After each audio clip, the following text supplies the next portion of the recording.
Okay. Marie, who's that? Huh? This is my dog, Floyd.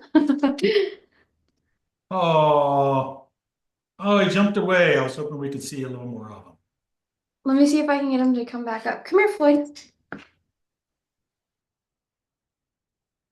him. Oh, look at that guy. How cute. Look at that face. Yes. Thank you for sharing. Nothing like Of course. stopping to share some pet stuff. All right. Okay, so like normally, I only got one screen today, so if you got a question, then please just raise your hand and I will I'll be able to address that. Okay, so review. All previous assignments are due. I did while I was going through some of the previous assignments. I did make comments to those who have not submitted those previous assignments. So please, when you can, submit those assignments. Today, the persona user flows, the wireframes, mobile desktop, and also the hero sections are due. The lecture is web accessibility. And then we're moving on to, I think, probably most people's favorite thing is visual design. We're going to be digging into the home and detail page that you wireframed out, and you're going to be designing the web, or sorry, the desktop and mobile. Okay, desktop and mobile of your home and detail pages that you wireframed. All right. Styles come and go. Good design is a language, not style. I like this quote because it actually reminds me of something I used to put in my teaching in my lectures that I would do is, and it's because I worked at this one agency back in the day, and they were a very stylistic digital design agency. They pretty much just sold the founder's style. Like it was this very high tech, kind of dark, moody, highly motion style. It's called Two Advanced Studios. And that's what they were known for. The founder's name was Eric Jordan. And he was very famous at the time because, he got famous for his style. But the thing that I would teach and I would bring into my lectures is style does not equal design. It just doesn't. Just like in this quote, styles come and go. And guess what happened to Eric Jordan and Two Advance? They're not in business anymore because his style, he was never able to really understand branding and design philosophy. And he wasn't able to evolve. And especially when Flash died, when Steve Jobs killed Flash and his style started becoming dated, he and his agency died completely. Like they went out of business. Nobody wanted to hire him anymore because his style was very dated and he couldn't do anything else. All he could do is just these little moody, high tech motion like stuff. So I like this quote quite a bit. Style does not equal design, but styles come and go. Good design is a language, not a style. So I'm trying to teach you again real world problem solving, real world critical thinking, and real world kind of connection. Like the client I just presented to, I reminded him that I'm creating systems for him. So I presented the brand strategy and mood boards. And I remind him, I go, I'm guiding you into design and brand systems. I'm not just designing for one thing, I'm designing for a scalable system for you so you can grow and mature over time. So, not just a style. All right, let's get into web accessibility. Web accessibility is the practice of designing and developing websites so that they can be used by everyone or most people, including people with disabilities. So the one thing, and this is Bradford's lecture that I'm kind of evolving into and everything and expanding on. I always want to go back to, you are solving for your target audience. You can't really solve for everyone. You're not Amazon. You're not designing and solving your website for millions and millions of people. Apple, Amazon, Meta, Instagram, right? Most of you have small local businesses, and we've gone through the target audience and persona exercise. So you are solving for your client and their clients and their personas. And some of those might have disabilities. Like, doesn't somebody have the eyewear or like optical place? Doesn't somebody have that? Right? No? Okay. Could have sworn somebody did. Well, I would assume, like, if you're, of course, creating a website for people that have bad eyes, then you need to make sure that the site is very readable and it has a lot of contrast in it. So we are aiming to remove barriers that might prevent people with disabilities from accessing or using web content. So who are your users? More than 28% of adults in the United States, or 1 in 4 people, have some type of disability. Disabilities is more common in older people and in people in certain ethnic groups. So, when you look at these, this is just basic stats, doesn't apply to everybody, but these are just some basic stats that Bradford had included.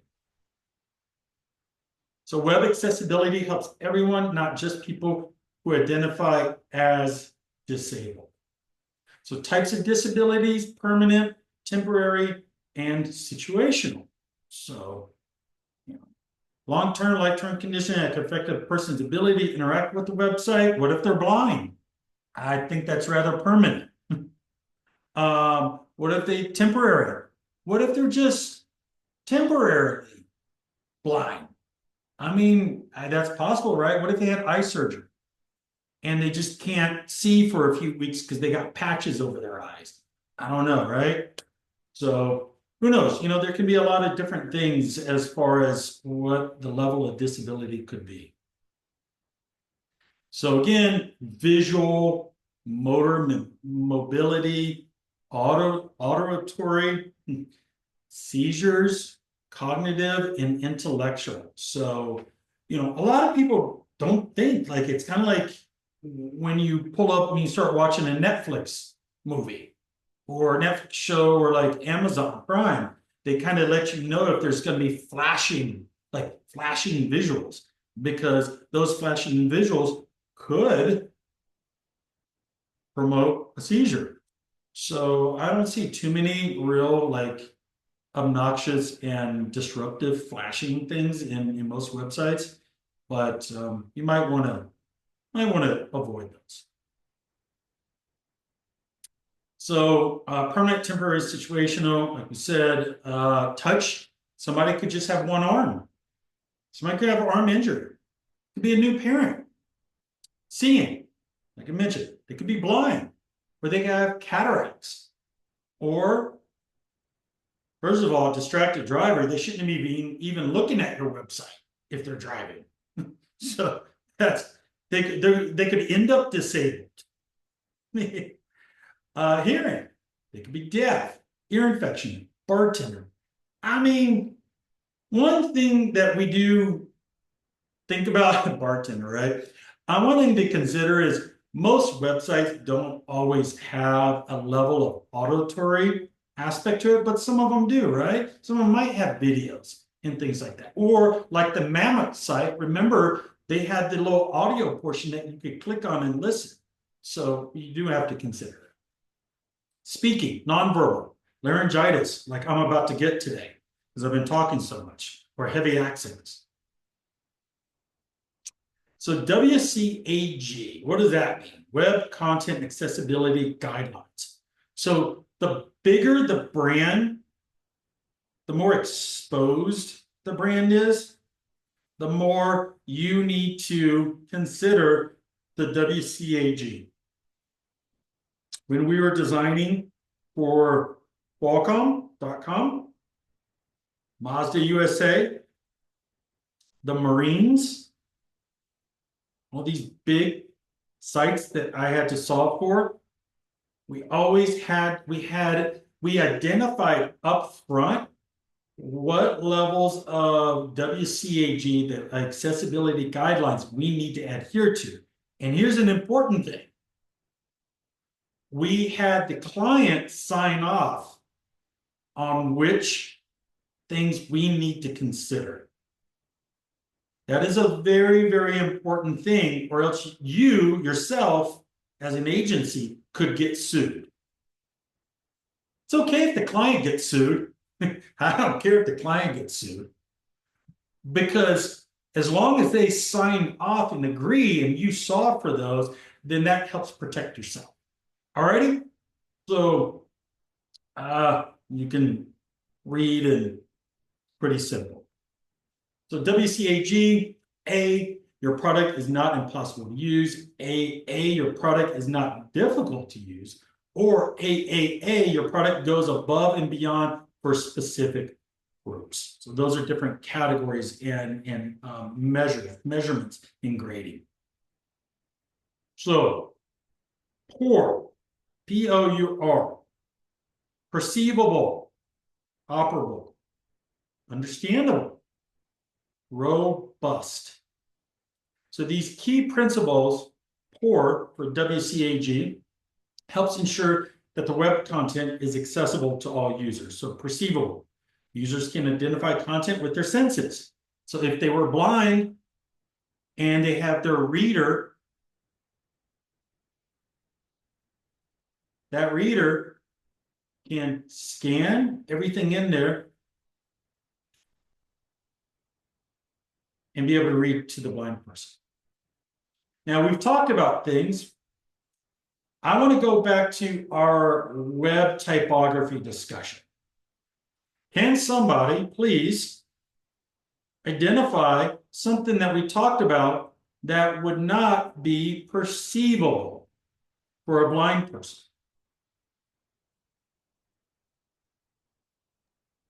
I'm going to say like 10 pixel font. That still would be readable because the program just scans the typography. It's a program, it doesn't visually look at it, it scans actual text. So it actually doesn't matter how big it is, but you're okay. I understand what, Maya? I'm like really blanking on the word right now, but when like it moves as you keep scrolling.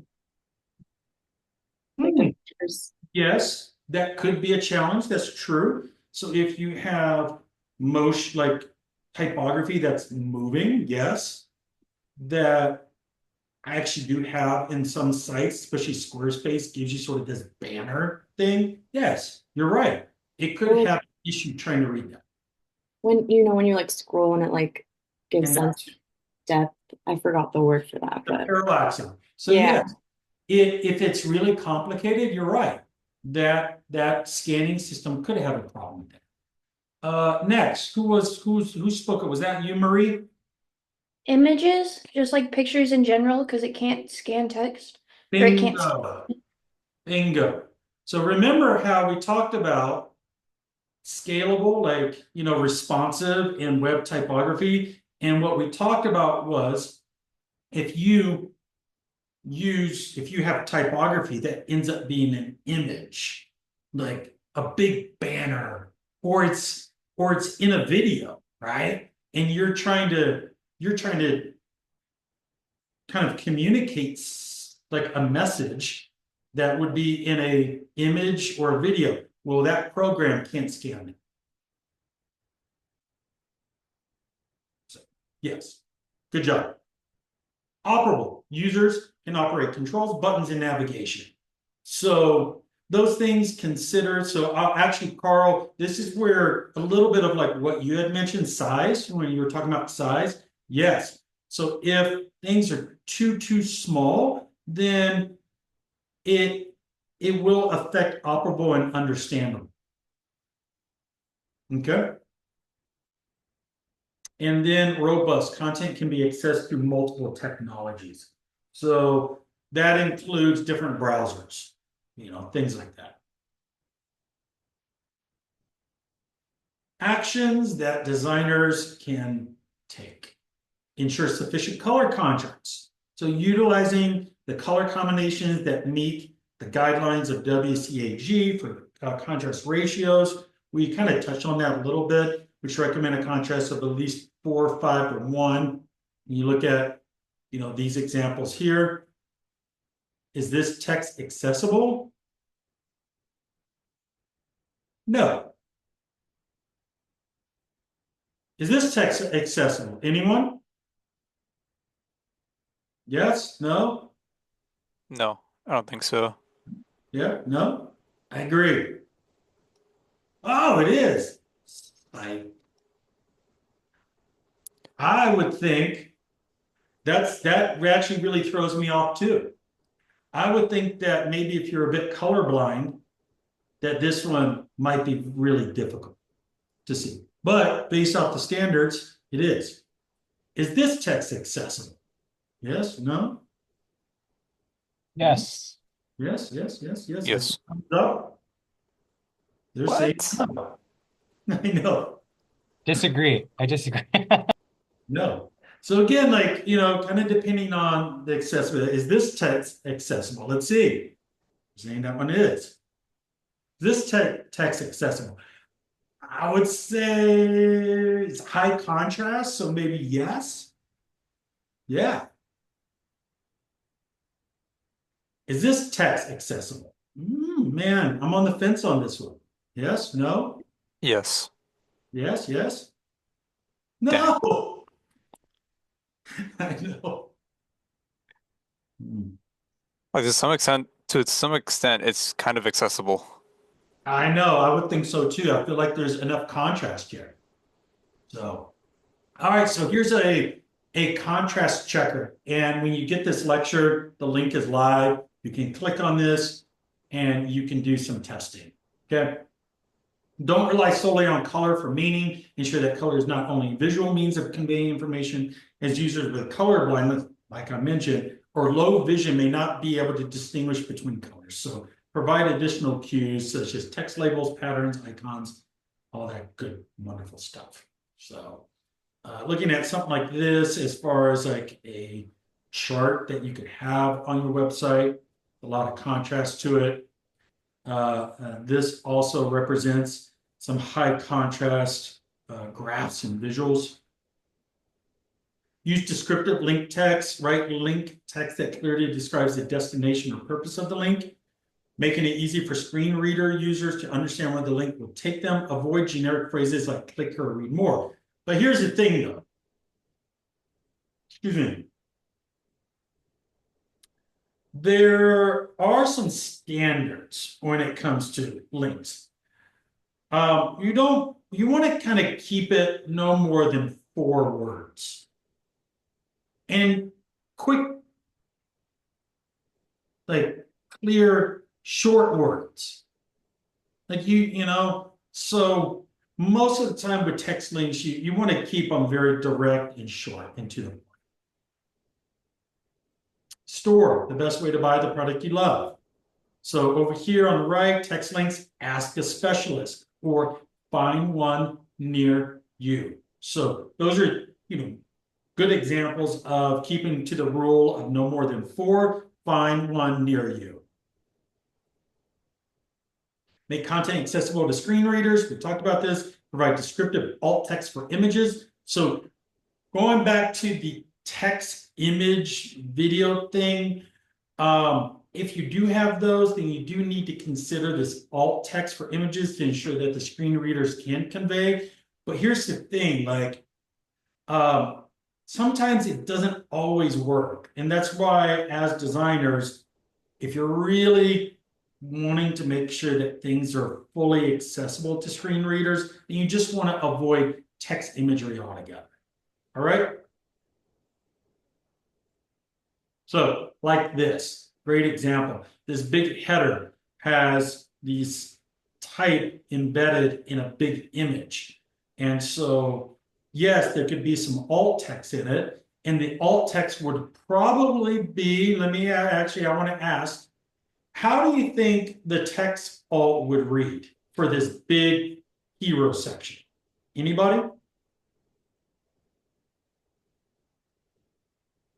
banner.png. I mean, does it read the file or? Oh, it would read, the alt text would have the text that's in this hero section. So Like it would just read like limited time only stock up sale, buy one, get one. Like it would just be like a go list on, of keep going, Melinda. Yes. Right. buy one, get off, mix match, and then just probably go down to each menu like shop hoodies, shop accessories. Well, Like the alt text would stop at that image. So Oh, I'm sorry. I was 100% right. Those I are was buttons. sorry. I was assuming that that text was embedded into the image. My mistake. Yeah, that's okay, Carolyn. So yes, Melinda, you're right. So the way that they would organize the alt text for that image, it would read top left, just like you would read a book for us. Top left, bottom right. Limited time only, stock up sale, buy one, get one buy one, get one 50% off, mix and match. And then there's a little bit of copy in the bottom right hand corner. I can't see, I don't know what it is. That might also be included. Okay. So, yeah. Avoid flashing excessive motion. We talked about that. It could trigger seizures. So try to avoid those kind of things. Like this. Whoever created this website should never create a website again. Ever. Never. Oh my goodness, this is vomit. So use simple and clear language, write content in plain language, avoiding complex vocabulary, jargon, and lengthy sentences to make it easier for users to read. So, okay, that covers accessibility. Got that done pretty quickly, which I wanted it. Here's some links. You can go to this particular link, accessibility checklist, and then some credit here, Annie Webb. There's some additional information here that Annie Rose Webb can provide for you when considering accessibility. So I'm going to go back to the very beginning. The research will help you identify what levels of accessibility you need to consider in your designs, your user flows, or not user flows, but your wireframes, and then finally, how you actually build in the long run. So having a bunch of motion, like forgot who said, if you got a bunch of parallaxing and scrolling animation and things like that, and let's say your target audience is an older target audience that's maybe above 50, and you got flashing things and you got small text, well, that's not going to work very well for your target audience, because most likely a lot of people that are over 50 and above might have some visual disabilities or just some struggles. And they also might get confused with a lot of fancy interaction. Right? Cool. Let's pause here for a minute. Any thoughts, any questions? Has anybody ever felt that they've gone to a website and you immediately were like, wow, like I can't even read this, the text is too small, or there was too much going on. Like, has anybody, not revealing if you have a disability, that's not my question, but have you ever come across a website that you felt was just not even like, just has all kinds of things not working and not even considering some of these accessibility thoughts and considerations? Anyone? Josh, you did a thumbs up. Did you say, yeah? Yeah, I have seen a website that just had some atrocious typography and design. Like it was just Yeah. a pretty bad layout. It could have been better, but it still worked to an extent, but not too great. So when was it sort of the layout that you felt like wouldn't be good for accessibility, but you said also typography? Like, was it a combination of all of that? It was a combination, yeah. Gotcha, gotcha, yeah. It's important, it's really important because you got to consider your target audience.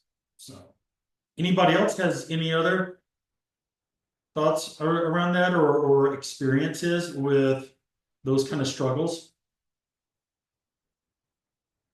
Hmm? What about apps? How about applications? No? Government applications. Ooh, yeah. Yeah. Government, yeah.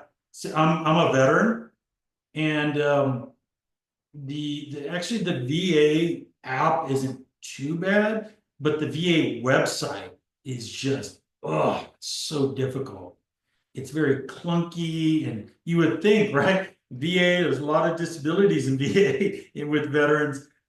Too much small text is not very responsive, and it just like really, really breaks a lot of rules around. Yeah, they just really kind of screw you over or like try their hardest without making it look obvious. Right. And the thing is, here's the thing. I actually worked with Intuit on TurboTax. Not sure if anybody uses TurboTax. I'm sure there's a few of you that use TurboTax. They hired me to do some consulting. And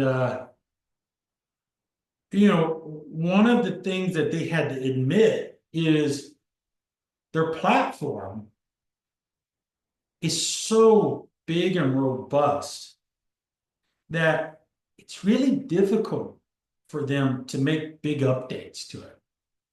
So kind of going back to Joshua, what you mentioned with like the VA, like, these sites become what ends up happening, and you may or may not experience this if you work on big projects like this, is their platforms have become so big and robust, and they have such a widespread audience, millions and millions of people, that they only end up putting band-aids on things.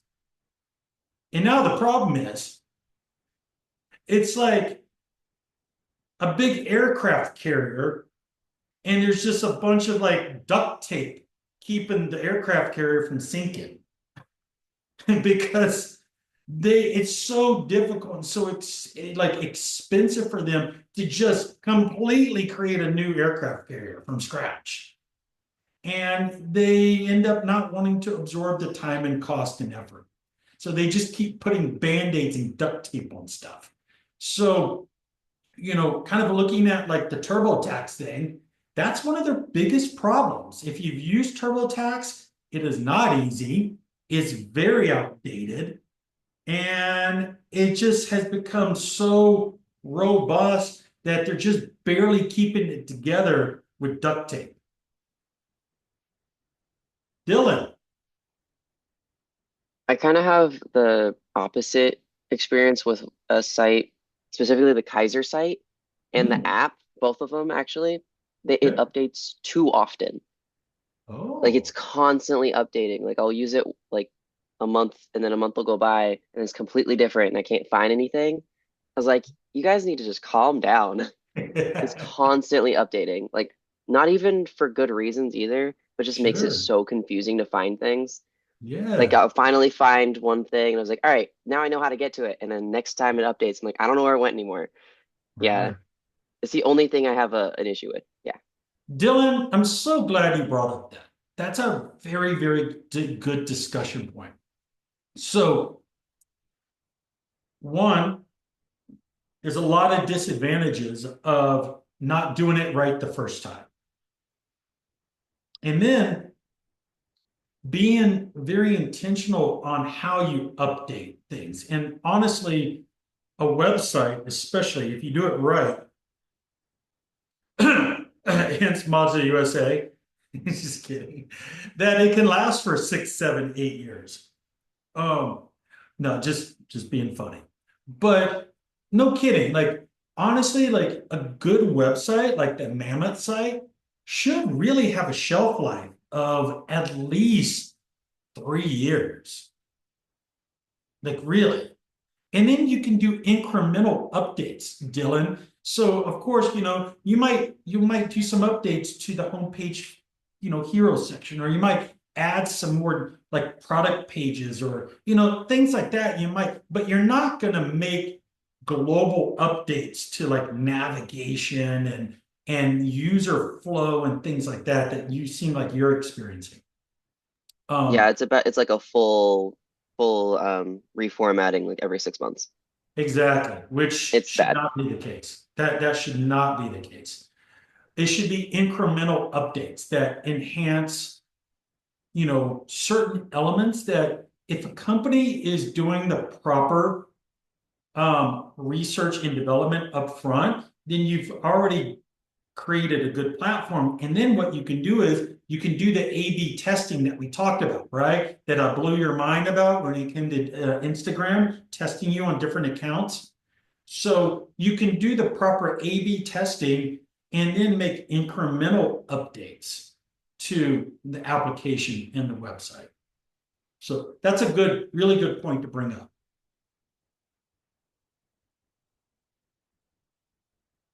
Any others? I have been on an app before. I don't remember which one it was, but it was really infuriating because it had somehow blocked the navigation on my phone, and Oh. I couldn't do anything outside of the app. Like I had to restart my phone altogether. Really? Oh yeah, Yeah. that is weird. Huh. Could be like some kind of weird bug that they have, or there's always something, or they could be getting hacked, Oh, okay. right? Like Elon, X, he just admitted they got a big hack like yesterday. Um, and I'm glad that he kind of brought it up because the thing is like they're always being hacked. Like these big platforms, somebody's always trying to kind of get in, but most of the time they have a lot of checks and balances that keep them out. But X recently just got a major hack. So yeah, who knows? It could be something like that. So here's one thing to address as far as, especially Dylan, the subject that you brought up. If you are having to do an update, especially on a website, this is something that I have suggested to clients. Again, I'll use Mazda USA as an example. If you're doing a massive update on an app or a website, let your users know and give them an expectation. It's very easy. Have like the homepage or the intro screen of your app, or the homepage of your website that might have a notification that says, thank you so much for visiting Mazda USA. Out of the respect of your loyalty as a customer and the improvements that we're going to have for you coming up, we're about to do a site update that is going to launch in 48 hours. Wow. Imagine if they did something like that, and then you actually have the expectation and you can get ready for it. And then something else that you can also do that some people have done is when you do launch it, you actually give them the ability for maybe a little while, maybe a week, to access the old site. I've seen people do that as well. So they're introduced to the new app or website, but they also have the ability to go back to the other one up to 48 hours to kind of, because what that ends up being is a soft transition. That makes sense, Dylan? Yeah, when it comes to apps, like Instagram did it really well. Like it still has pop-ups of because they move some buttons around. It's like, Yeah. oh, it's in a new location now. This is how you get to it. And it's changed like over a year ago at this point, and it still pops up, which Oh, it I does? appreciate. It's so nice. Right. Yeah, But because once you opt out, see, that's a good point, Dylan. That's a usability thing. Like it knows you enough, trust me, it knows everything about you. That it should already know that you have already said, okay, thanks, notification. I don't need to see you anymore. Now you're becoming annoying. yeah, that's So fair. That's definitely fair. the app is smart enough that it can already know that you have read it, you've opted out, and you don't need to see that anymore. It's a one-time thing. Done. Thank you. Appreciate it. Now go scrub all of my user settings and listen to me. So great. Any other questions, thoughts? Carolyn, yes. It was just easier to raise my actual hand.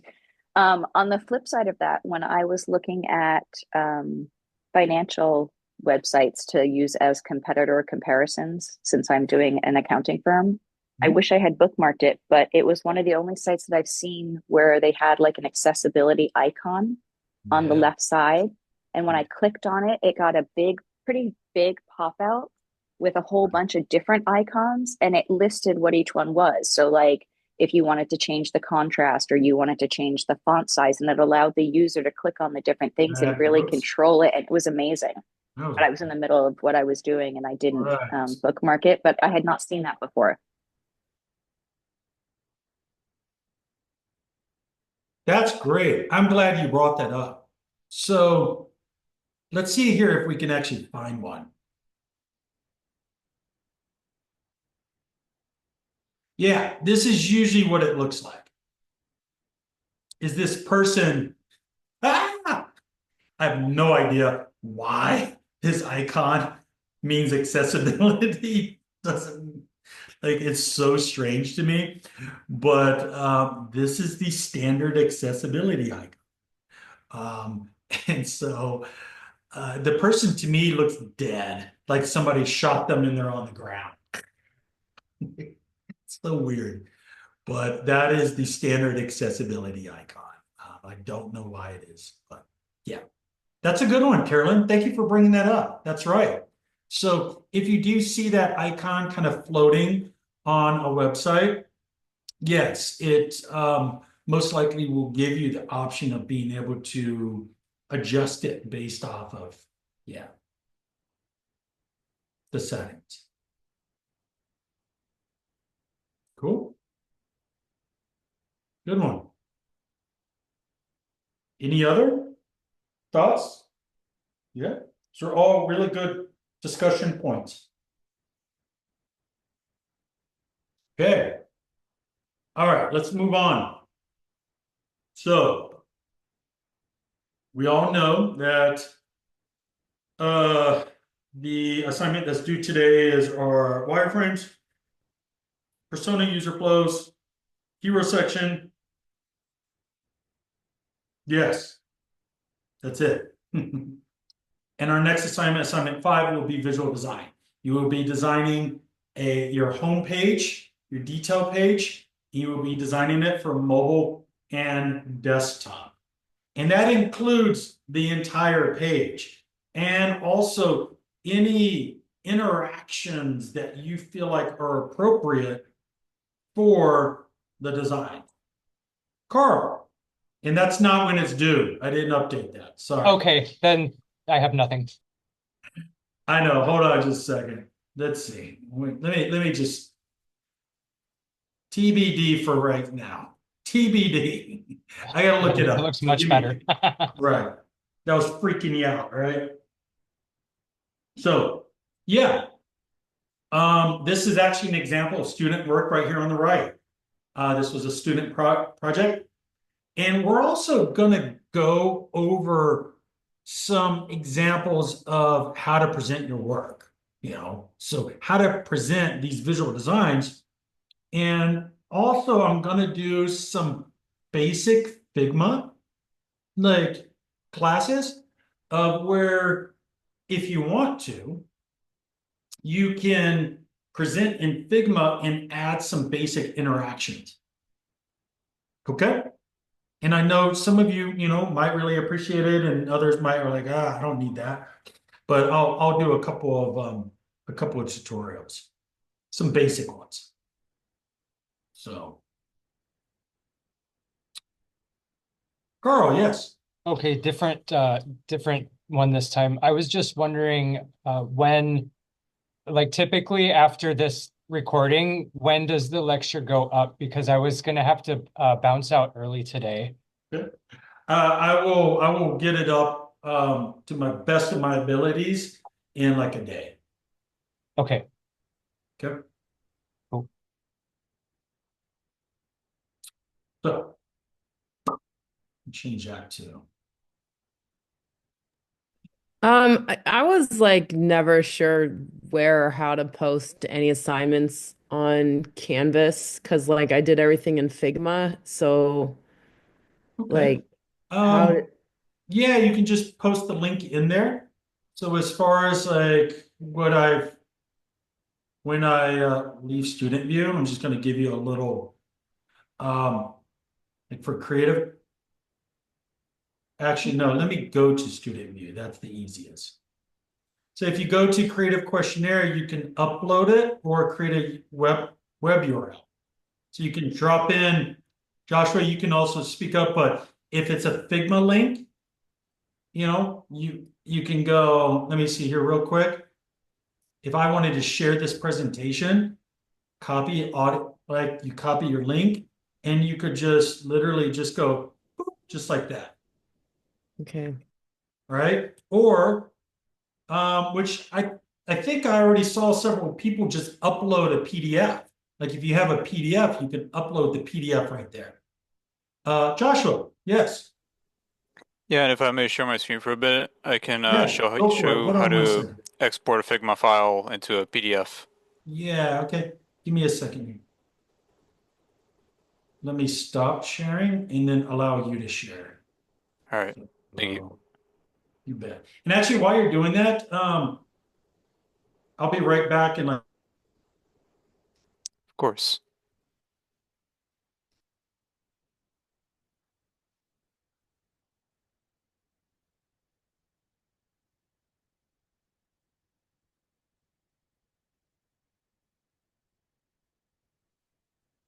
So, Melinda, so like you see this little icon up here? You right click this, and you go to File, Export Frames to PDF. And then that'll give you the option like same as file, sRGB, quality. You can do it either high, medium, or low, but medium's the best one. Then you just hit export and it'll go into your downloads.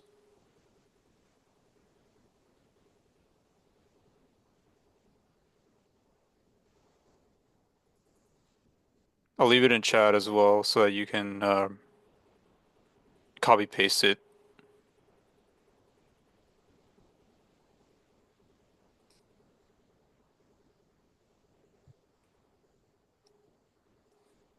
Okay, I'm back. Did you share, Joshua?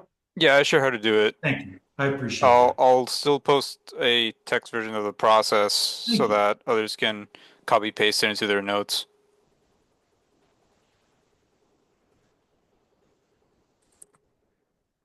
You can also use the Joshua, you can also use the panel on the right, the control panel. If you select a frame in your layers or multiple frames, there's an export section and you can export it as a PDF, as a PNG, as what else we got?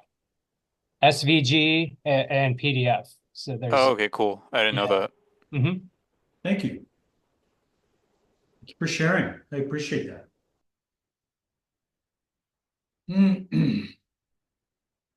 All right. Let me on the desktop here real quick. Melinda, did that help you? Yeah.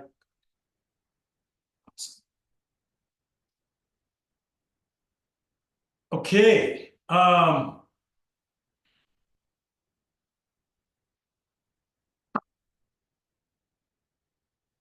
Next lecture, we'll be talking about some social media, and then we'll be checking in and doing some breakout rooms and also one-on-ones again.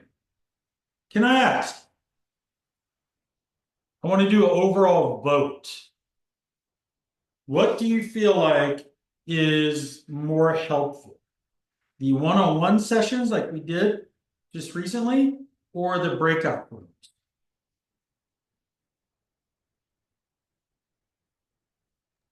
I think the one-on-one sessions are helpful. Um, I sorry, I'm gonna stop. I didn't think through my answer. That's okay. Somebody else who's also going to speak up, go ahead. No? I think it's helpful to hear like feedback from you and kind of see like an One-on-ones. example.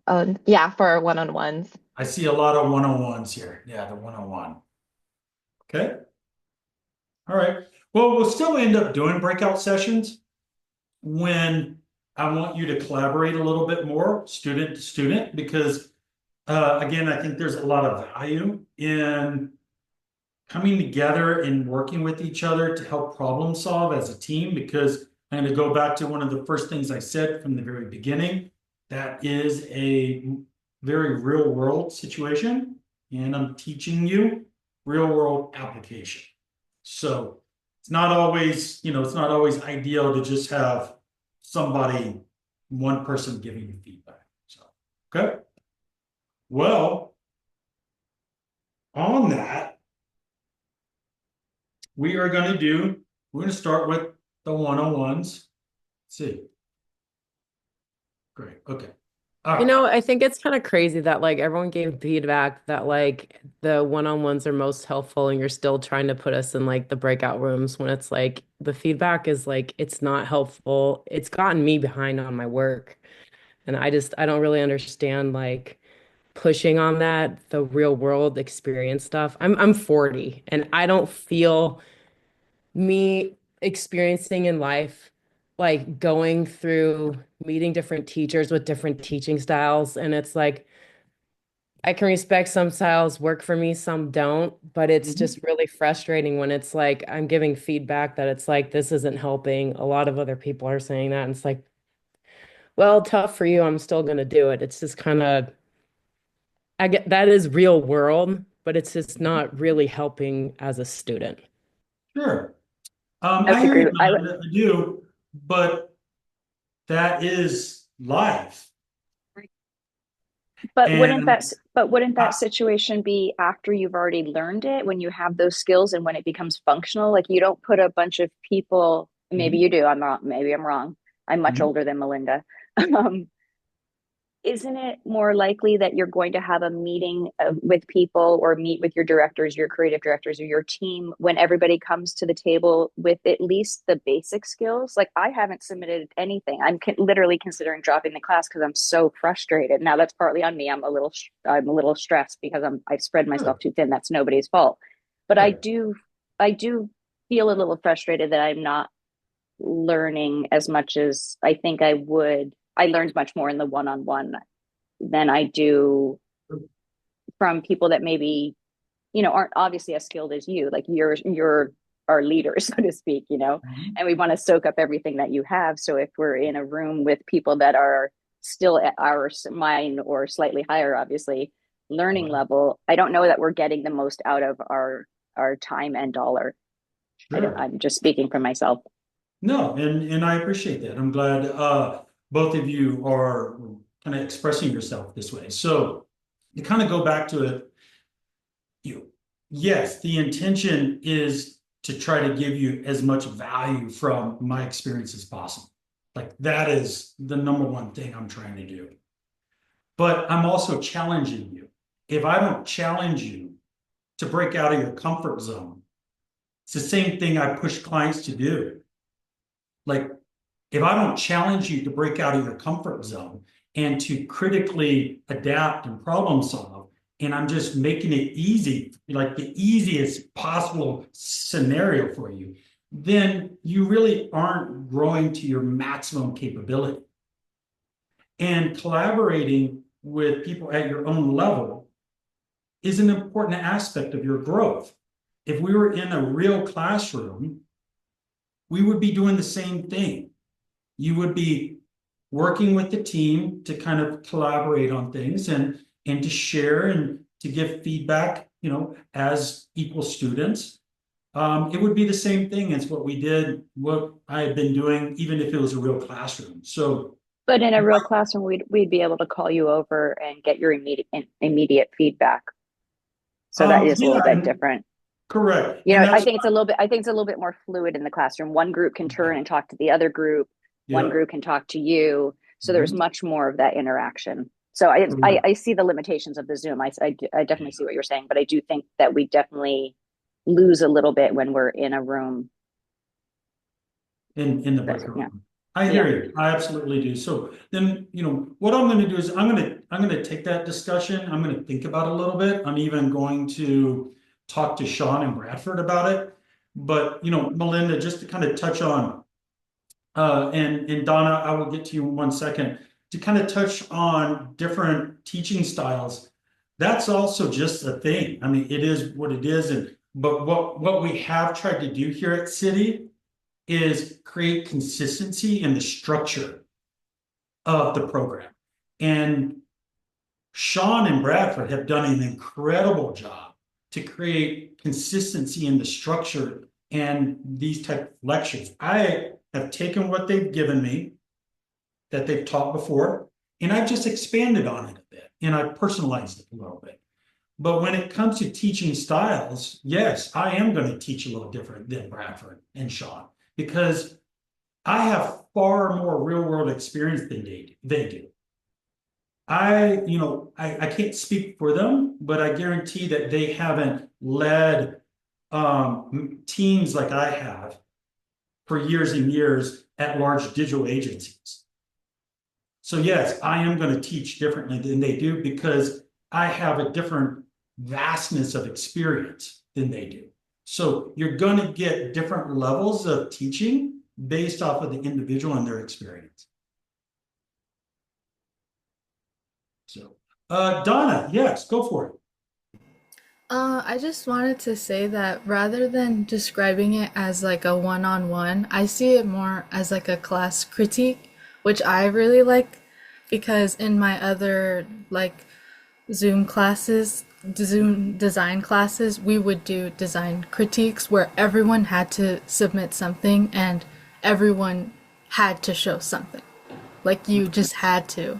And everyone went and everyone like presented and commented on their thoughts. So that's why I like as you describe it one-on-one, but I see it as a class critique. Donna, you are 100% right on that one. 100% right.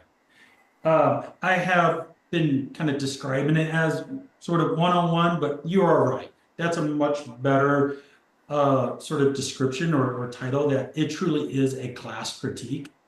And that, yes, everyone, I'm expecting everyone to have their assignment ready and to be able to share it and as much as possible. So thank you for that. I appreciate you sharing that. You're 100% right.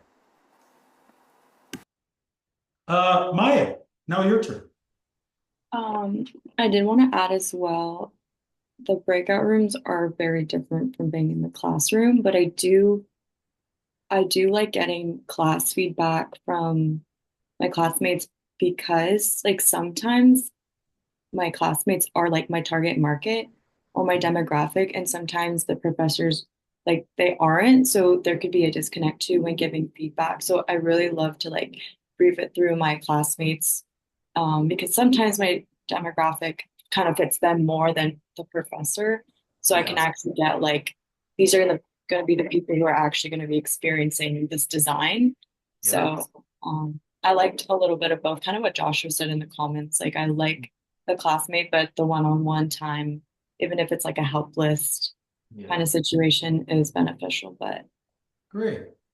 Thank I you. think, I appreciate you sharing that because I think that's a really good sort of point of view on looking at these type of you know, breakout rooms is that, yeah, you can get some really beneficial feedback that could be relevant to your target audience. So, yeah, thank you. I think that's a great way to look at it. Excellent. Well, that was a good, healthy discussion. I appreciate everybody that spoke up and shared their thoughts and their experiences. That's what this is all about. And if you have any additional like thoughts and feedback and you want it to be a bit more like private, then all you got to do is just shoot me an email and I'll be glad to be able to extend sort of on these conversations or answer any additional questions that you have. Okay. Awesome. Okay. So in the words of Donna, we're going to do classroom critique. And so I'm going to start it. Maybe what we do here is let's just take a quick break so everybody can kind of regroup because this is going to be long. And I'd rather everybody to kind of take a little bit of a break, do what you need to do, and let's get ready for this class critique in it's 2:12. Let's just do 2:25. Okay. So everybody's got plenty of time to take a break and get their assignment ready. All right. Are we going to be sharing our screens or are you pulling up the assignments we submitted? I'd rather you share your screen unless for some reason you feel like maybe it's just a little too difficult, then you can send me the link and then I can Okay. share. So Okay. it's up to you when it's your turn. If you just want to send me the link in the chat and then I could bring it up and share, or if you feel like you just want to share your screen. Okay. All right. Thank you. Yeah, you bet. All right, everyone. Thank you so much, and we'll see you in just a little bit.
Okay, welcome back, everyone.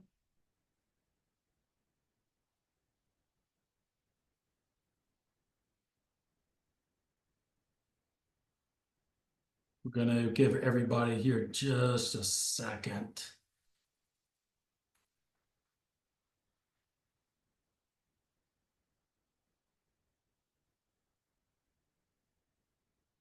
And then I'm gonna open it up for volunteers, for us to start going through our assignment that's due today.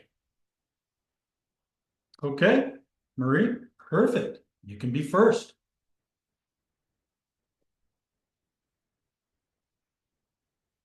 If you want to go ahead and start getting set up, I believe you can share your screen, okay?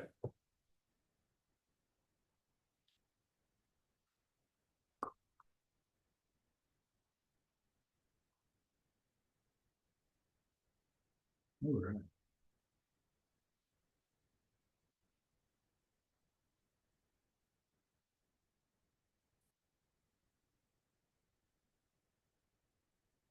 Okay.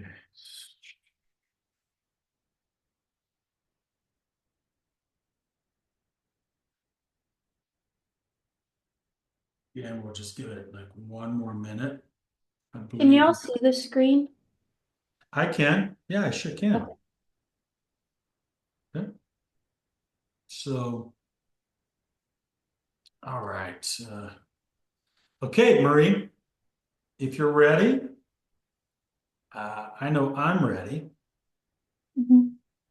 Okay, go for it. And just as a reminder, everyone, just sort of introduce who your client or website's all about, and then let's try to keep it within like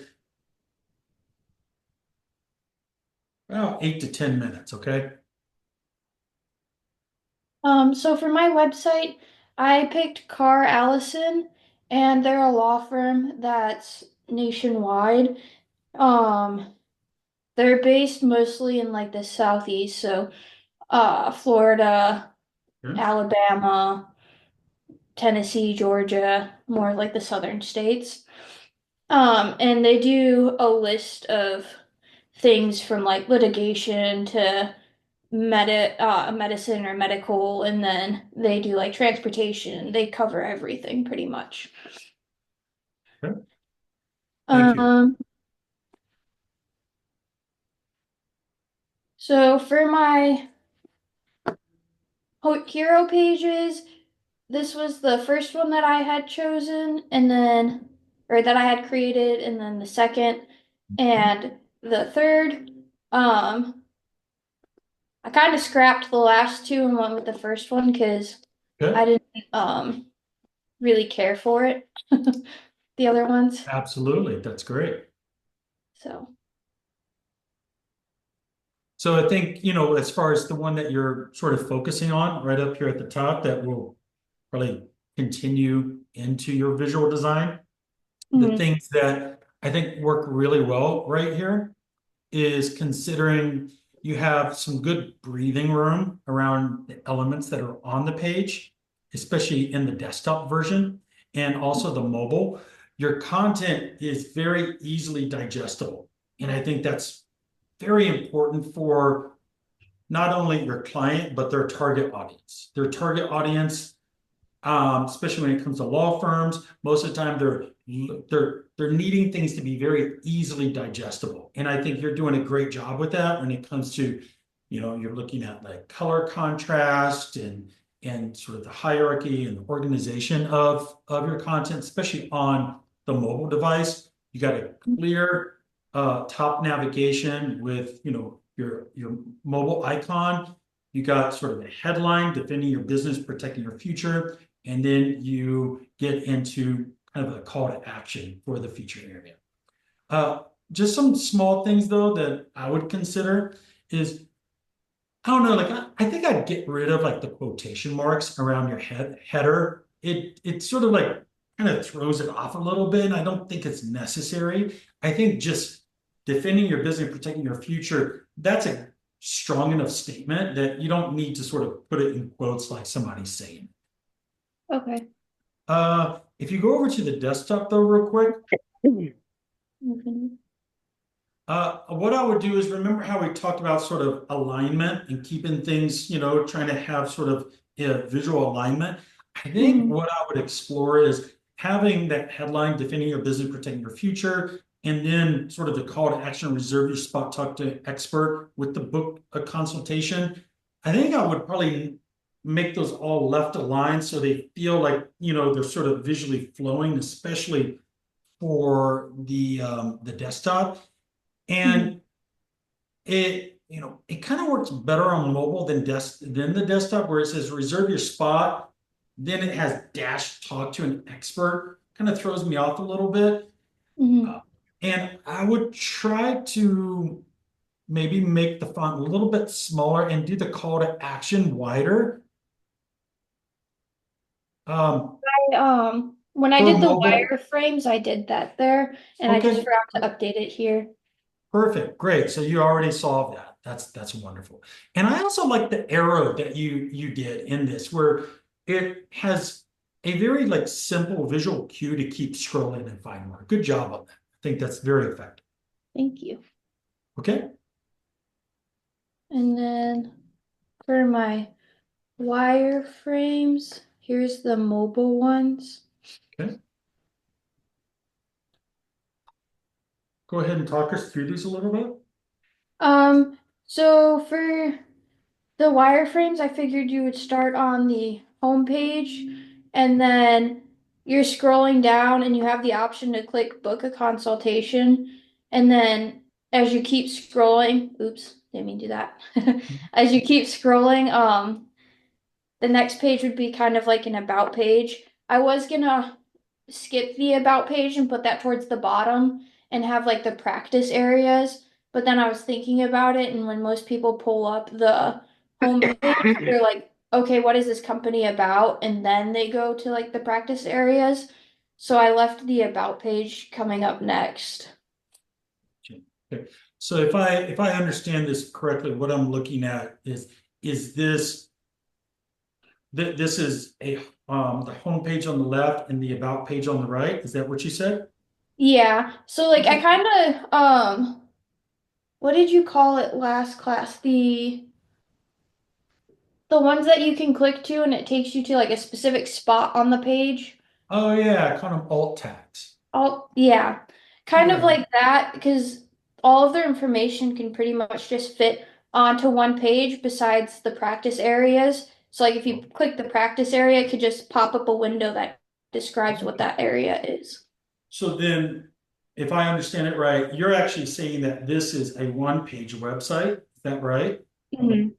Okay, gotcha. I understand you now. Okay, yes, absolutely. I was thinking of something a little bit different. So, okay, now I definitely understand it. Kind of similar to the website that I did. I shared the Atlas Stat Consulting, where it's a Mhm. one-page website and you could jump to different sections. Is that your intention? Yeah. Okay, wonderful. Thank you. Mhm. So I think that's great. The one thing though that I would encourage you to do is you do need to show, as far as a wireframe go, the entire page. Like The entire if it's page. a one page, we want to see all the content on that page. And then, you can highlight certain areas if you have, more interaction and things like that. But, the intention of the wireframe is to display and to communicate all the content on that page. So what I recommend is just, spend some time to just kind of flesh out the rest of the content on this, and that'll be the full wireframe.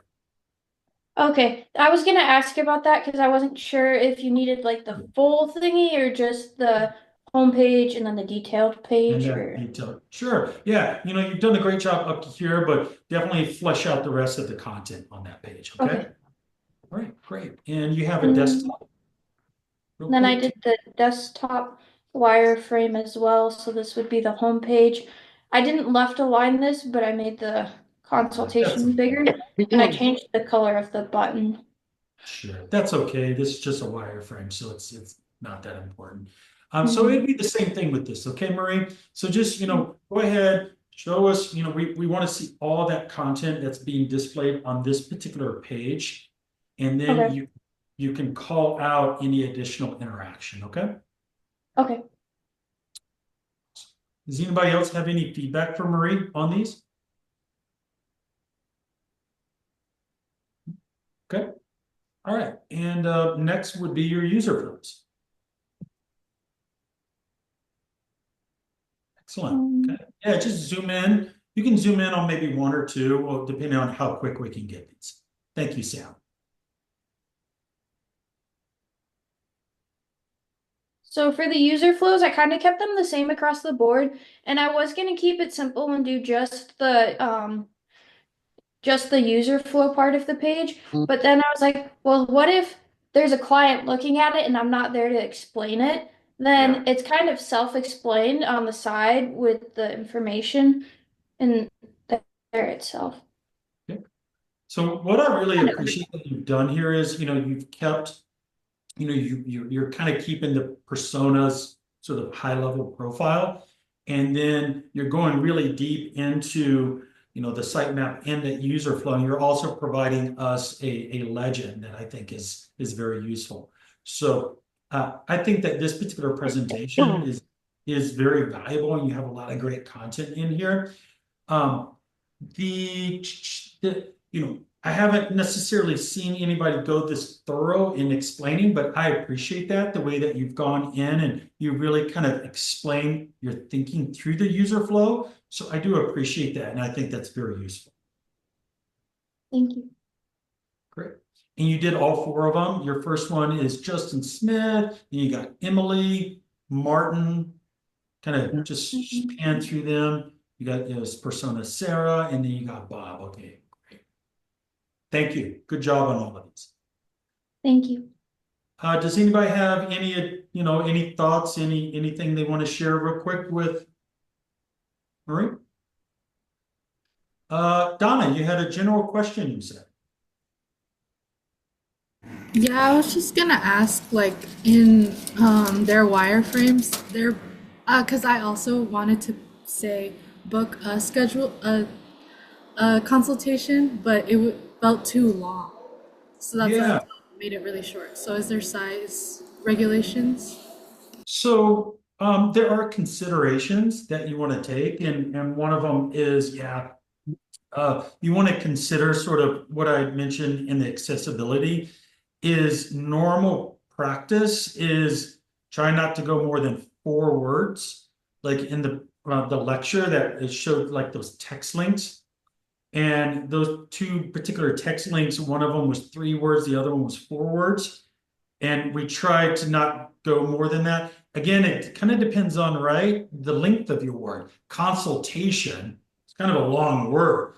And so book a consultation is definitely sort of pushing the limits of how big and long a button would be. But I think you're still sort of in a safe zone with that.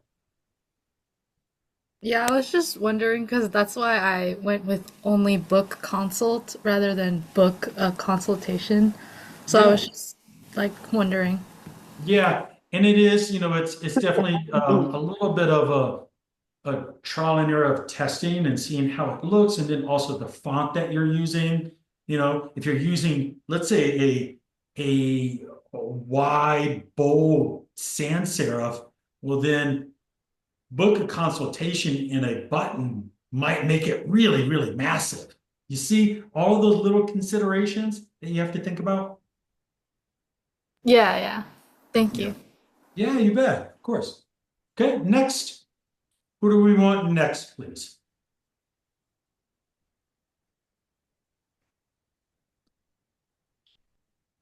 Volunteers? No? No, come on, people. Don't be shy. All right, well, I'll have to call. All right then.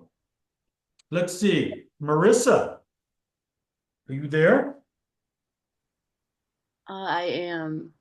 Just one moment. Are you ready to share with the group? Yeah, I can share. Great. Thank you so much. Appreciate that.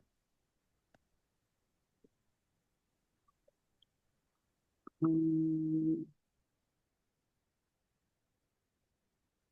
okay. Hopefully you guys can see it. I can, yeah, I can see it fine. Everybody else, yeah, I see heads nodding. Wonderful.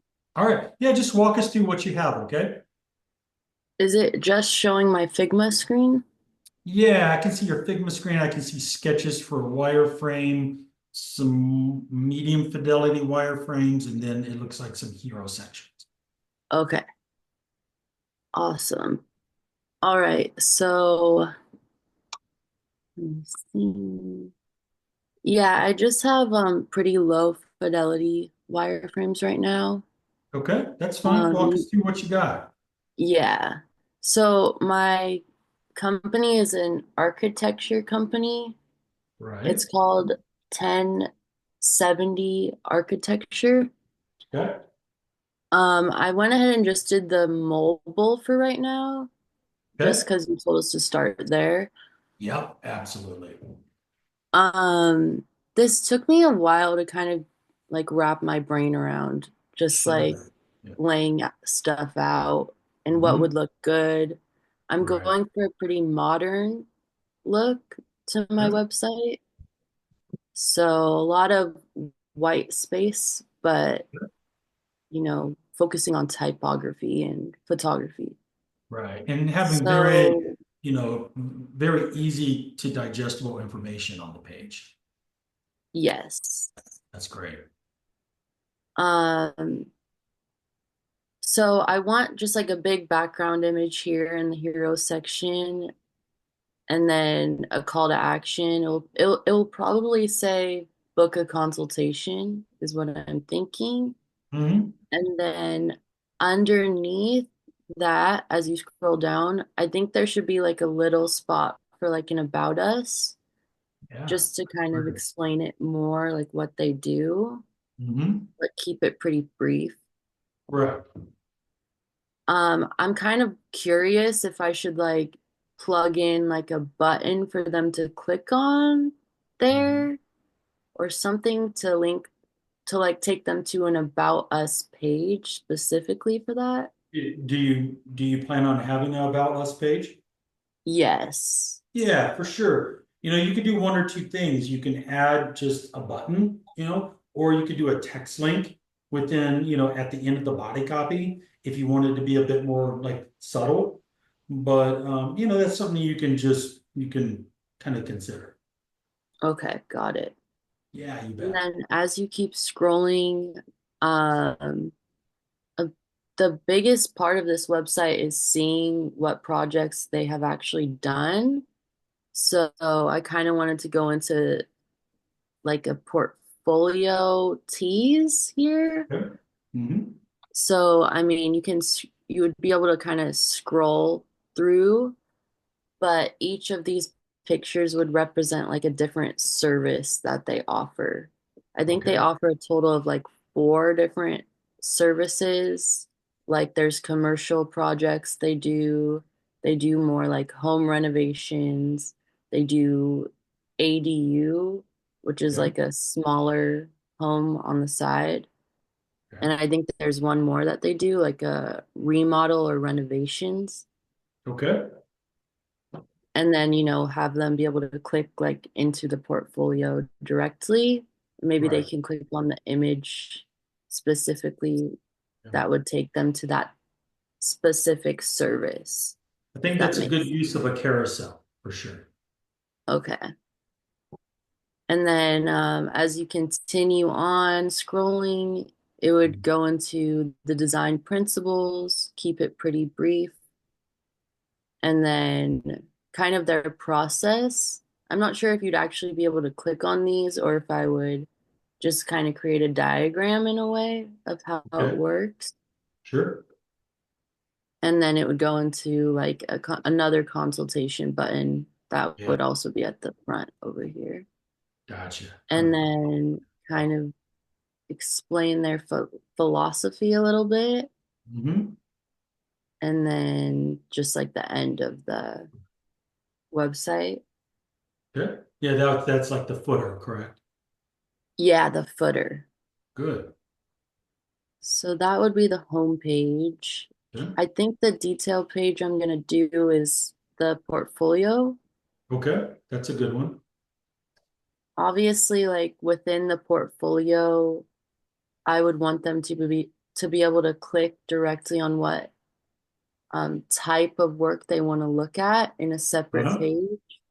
So I'm kind of confused on how to expand the portfolio page itself when there's going to be so many different pages it leads into, I guess. Right.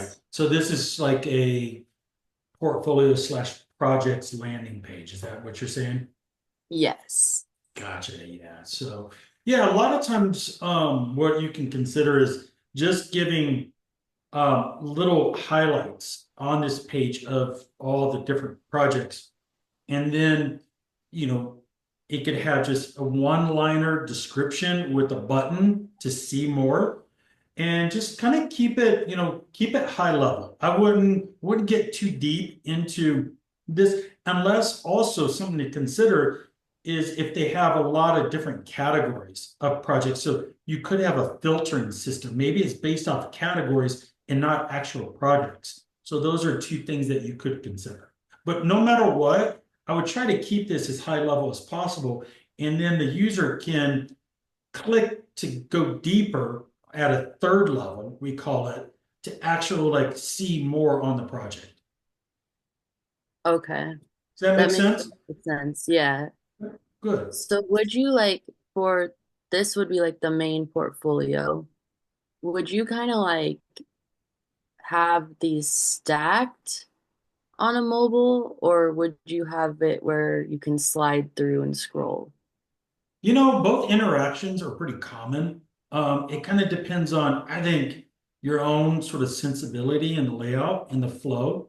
Because, we all know, like, we're all very used to being able to scroll horizontally, and we scroll horizontally just as fast as, sometimes we scroll vertically.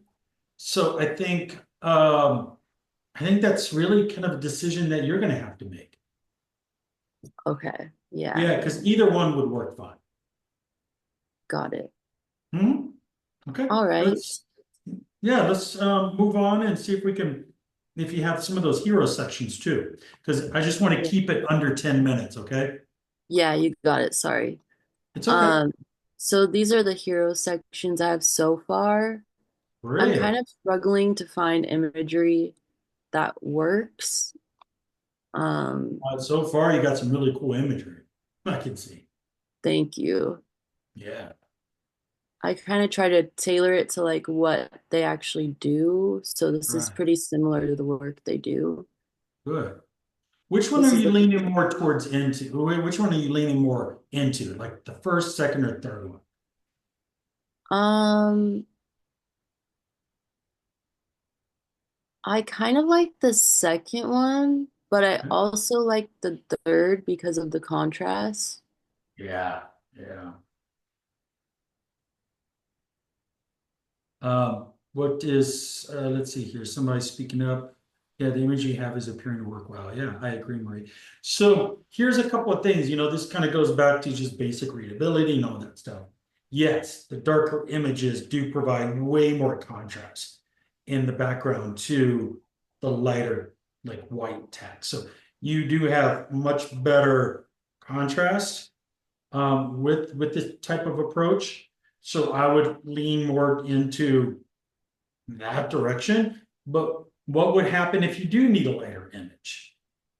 So those are things that you end up having to consider where you might have to use darker text. So I think it's as far as like, yeah, I agree. Like, I think the ones that I'm already gravitating to are the first one and the third one because there's far more like contrast in the typography and the background image.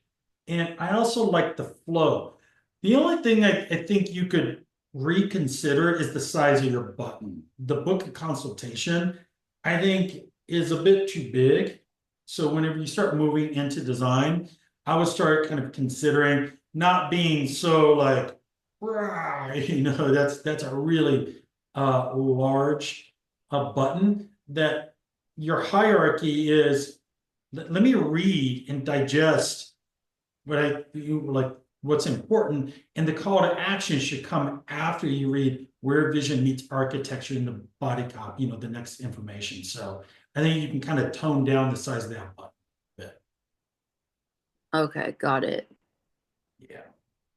Yeah, I'll Okay. definitely figure that out at some Yeah. point.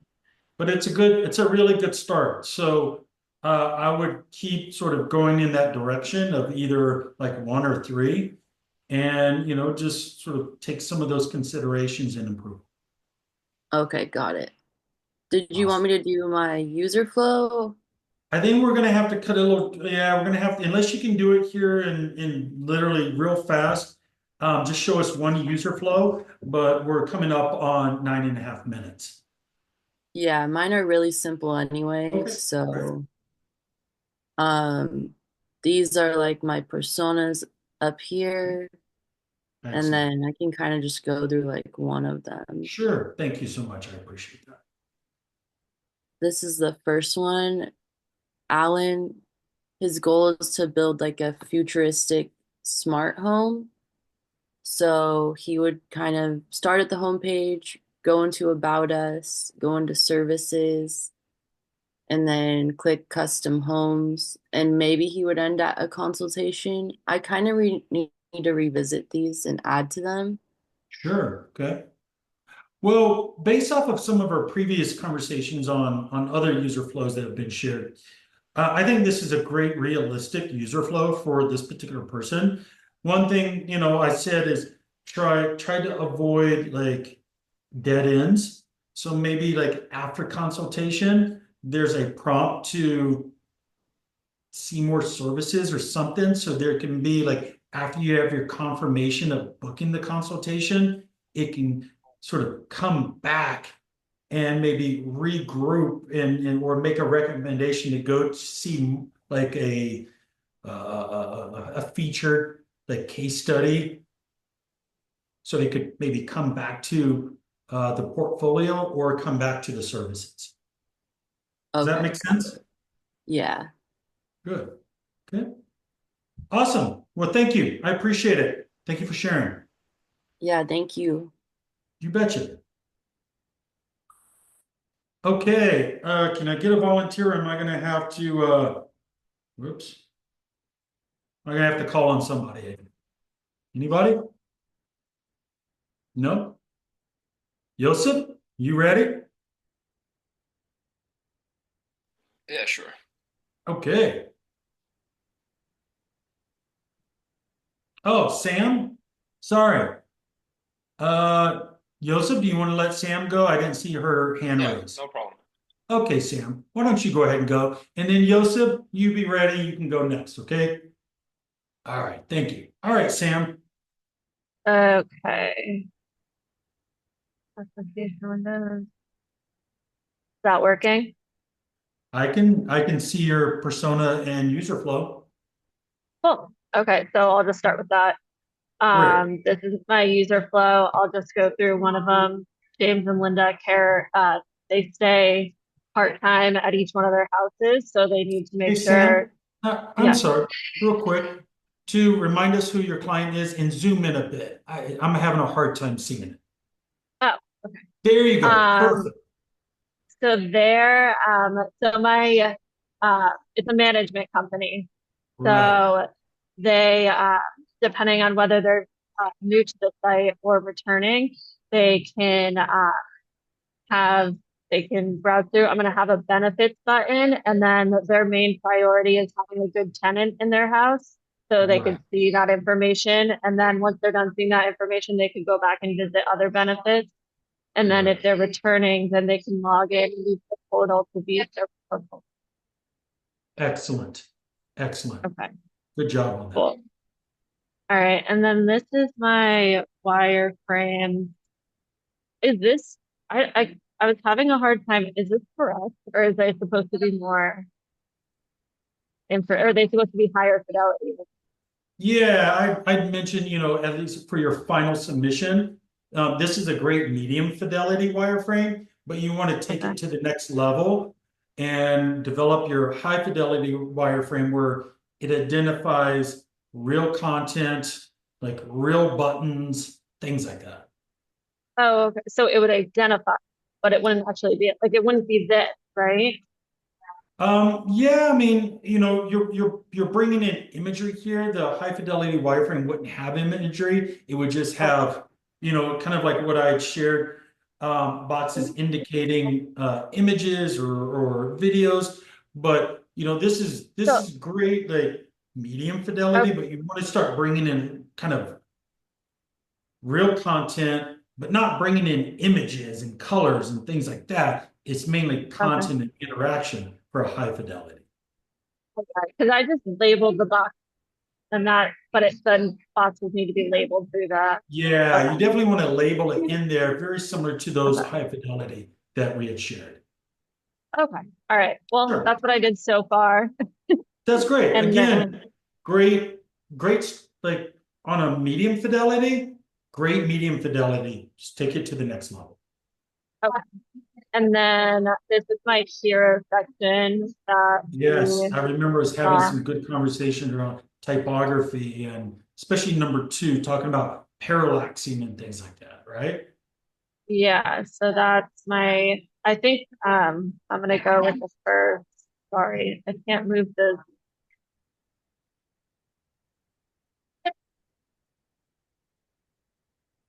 that seeable. What was that again? Sorry, you were breaking up for me. Sorry, can you see it? Yeah, I sure can. It looks Okay, good. okay. Sorry. The Zoom is acting all wonky. Okay. Yeah, it looks good. This was your first example of a feature Okay. section, Okay.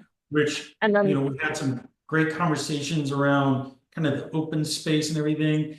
I do remember us kind of talking about this and some thoughts around parallaxing and the bold use yeah, of typography. and then that's my last. Hmm. And we were also very impressed by your usage of video. Yeah. Yeah, great So job. okay. But that's what I have so far. Excellent. Wow, you did that really, really fast. So, uh, is it this one that you're going to start pursuing for visual design? This particular, Yeah, great. that's what I'm kind of Yeah. looking at. Okay. Okay. I'm excited. I'm excited to see like how this particular design develops. And I think you got one really good start, Sam. Cool. Thank you. Sure. Does anybody else have anything for Sam, or are we going to move on to Yosef now? No? Thank Okay. you. All right, Sam. Thank you. Okay. Yosef, are you sharing your screen? Yeah, can you see it? It should be I open, can. Opera. Sure can. So here's my low fidelity. I forgot Yes. to import my mobile version, but I have the Okay. medium wallet here too. Yeah, the So medium fidelity is what we'd want to focus on mhm. anyways. So let's start from the mobile. Great. I have a logo here, the hamburger menu, the text that they have, like slogan, some text, more text with link, read more, image. Here should be send an email, contact us with the button, Good. some video, Yes. follow up with text, like background information. Mm-hmm. Then they have their services like this, 3 of them. So I decided to put them here, 1, 2, and 3, and And footer. and yeah, Excellent. So I think this is when it comes to this particular medium fidelity wireframe and thinking about the flow, the amount of content, the interaction. This is a really, really good start. It makes sense. So just, for your final execution, take this to that next level of high fidelity, okay? the same structure on the desktop. The Great. logo, slogan, Mhm. Navigation with I'll have like button for the login here highlighted Sure. to like bring the I. And here will be a link to read more. Okay. The title with text, followed up with picture, email, video, background text, the services, Right. and then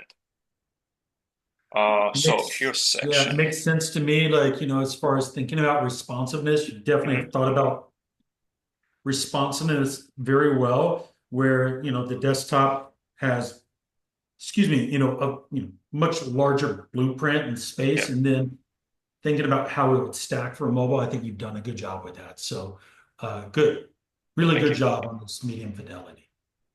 So I cannot decide like how to pursue the main design for the Okay, hero zoom section. in and let's talk about it.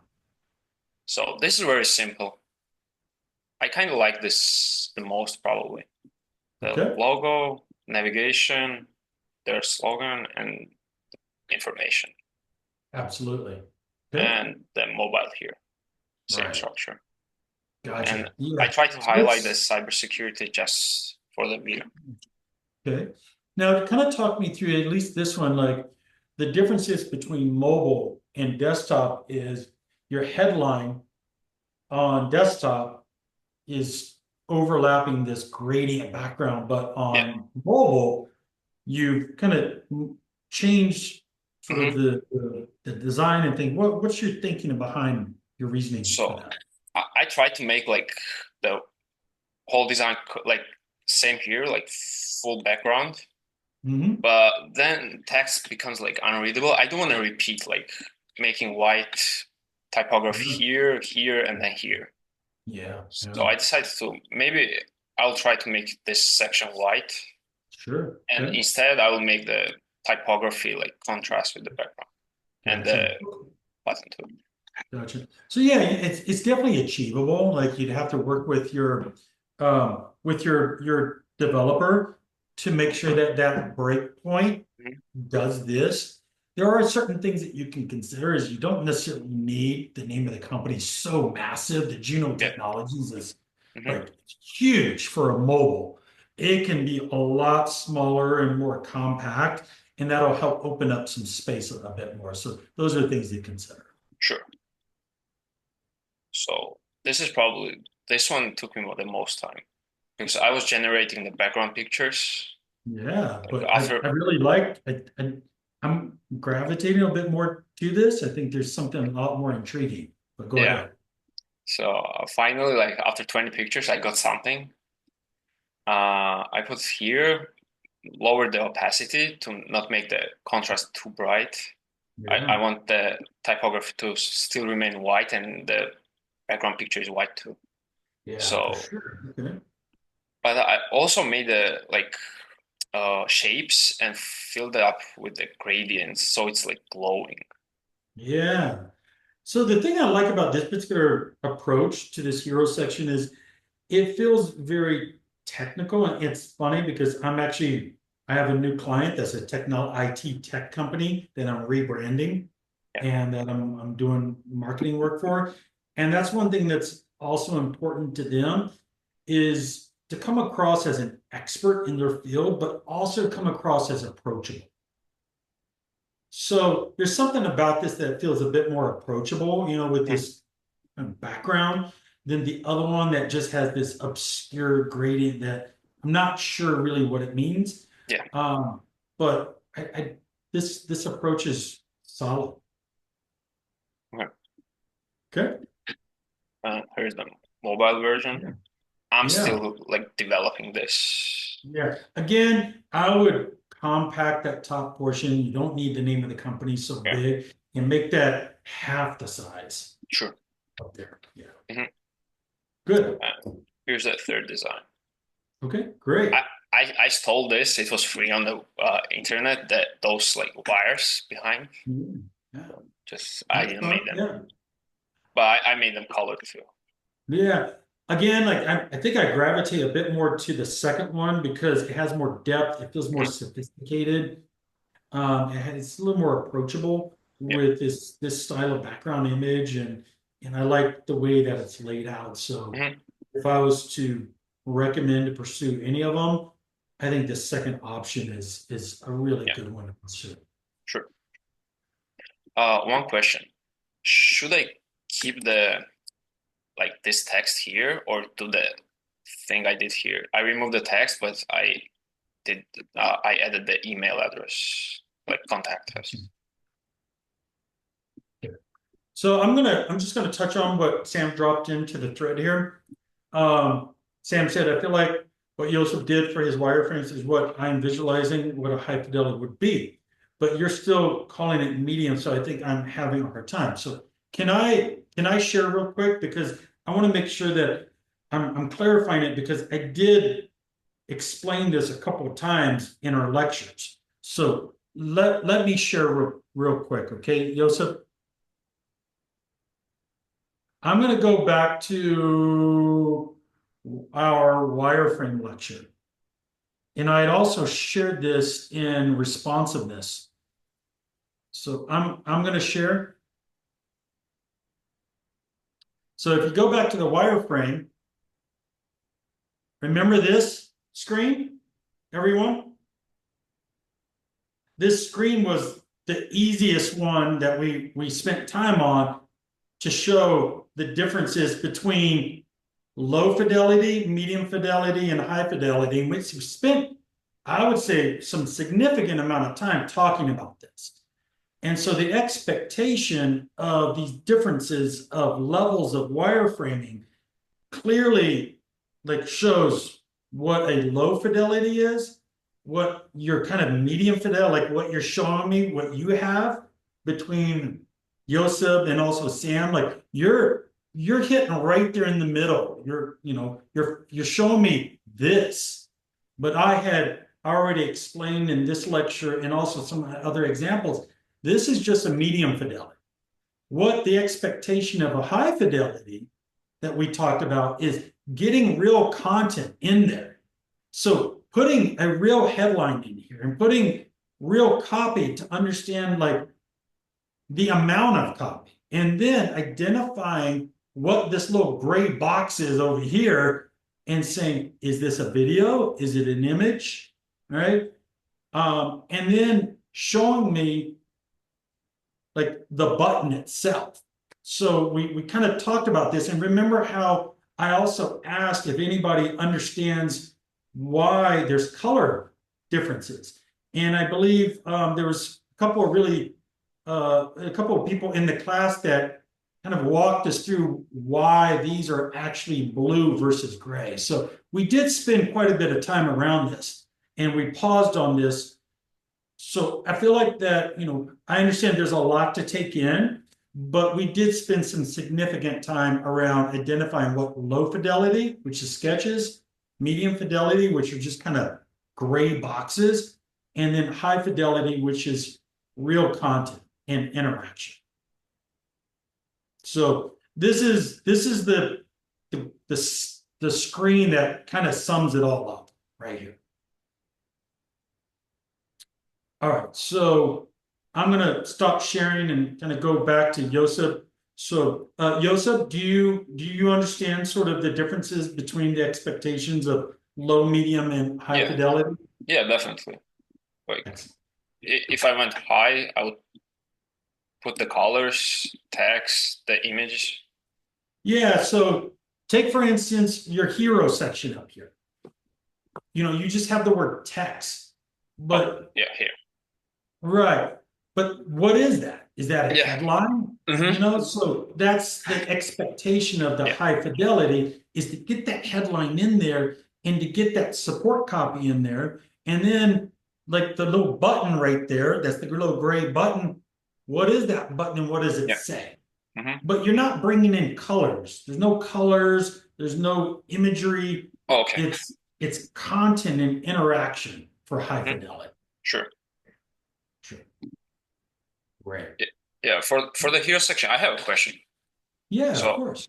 We still got it. I got about another like minute for you. Okay? Yeah. It will be quick. So on the second, I have a text here. Should I get rid of that and try to like implement this, like email and get started? I think you're gonna have to kind of consider what is right for your user audience, and and what your intention is for the action. Yeah. I mean, if you go up to that second one real quick, that is a lot of content for a feature area. Most of the time, you don't really want to go more than like 2 lines. Yeah. So you could have the headline about a line or 2 lines, and then your call to action, and that would be plenty for that feature area. Okay. So that's a bit too much content for a Sure. feature area on the homepage. Yeah. All right. And here's the final mobile. Good job. First of all, I like all of your variations. I think you really spent time thinking about a wide variety of directions here, and I felt that it was very thoughtful. So good job on this. Thanks so much. All right, thank you. Okay, I think Maya, right? Maya, you had raised your hand and said you wanted to go next. Yeah, I shared last class, but I did make some updates. Cool. And you go ahead. If you can share your screen, let's do it. All right. Can everyone see that? Oh yeah, I remember this now. Yeah, so my website is like a doctor's office local to San Diego, and they have like a bunch of services. So my original hero page I showed was this one on the bottom with the eye and the hands, and you gave me the idea to maybe have more, either on a rotating scale or every time you open the website. So I made 2 more for now. I love this.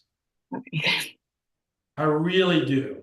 And I hope, if anybody else wants to speak up, but I feel like that you really took the feedback and you literally took it to the next level.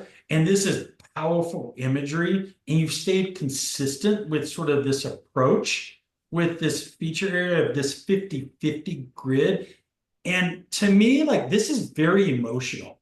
This is telling a story with images, right? What's that old saying? A picture is worth 1,000 words. That's what you're saying right here. A picture is worth 1,000 words. I don't need to say a lot.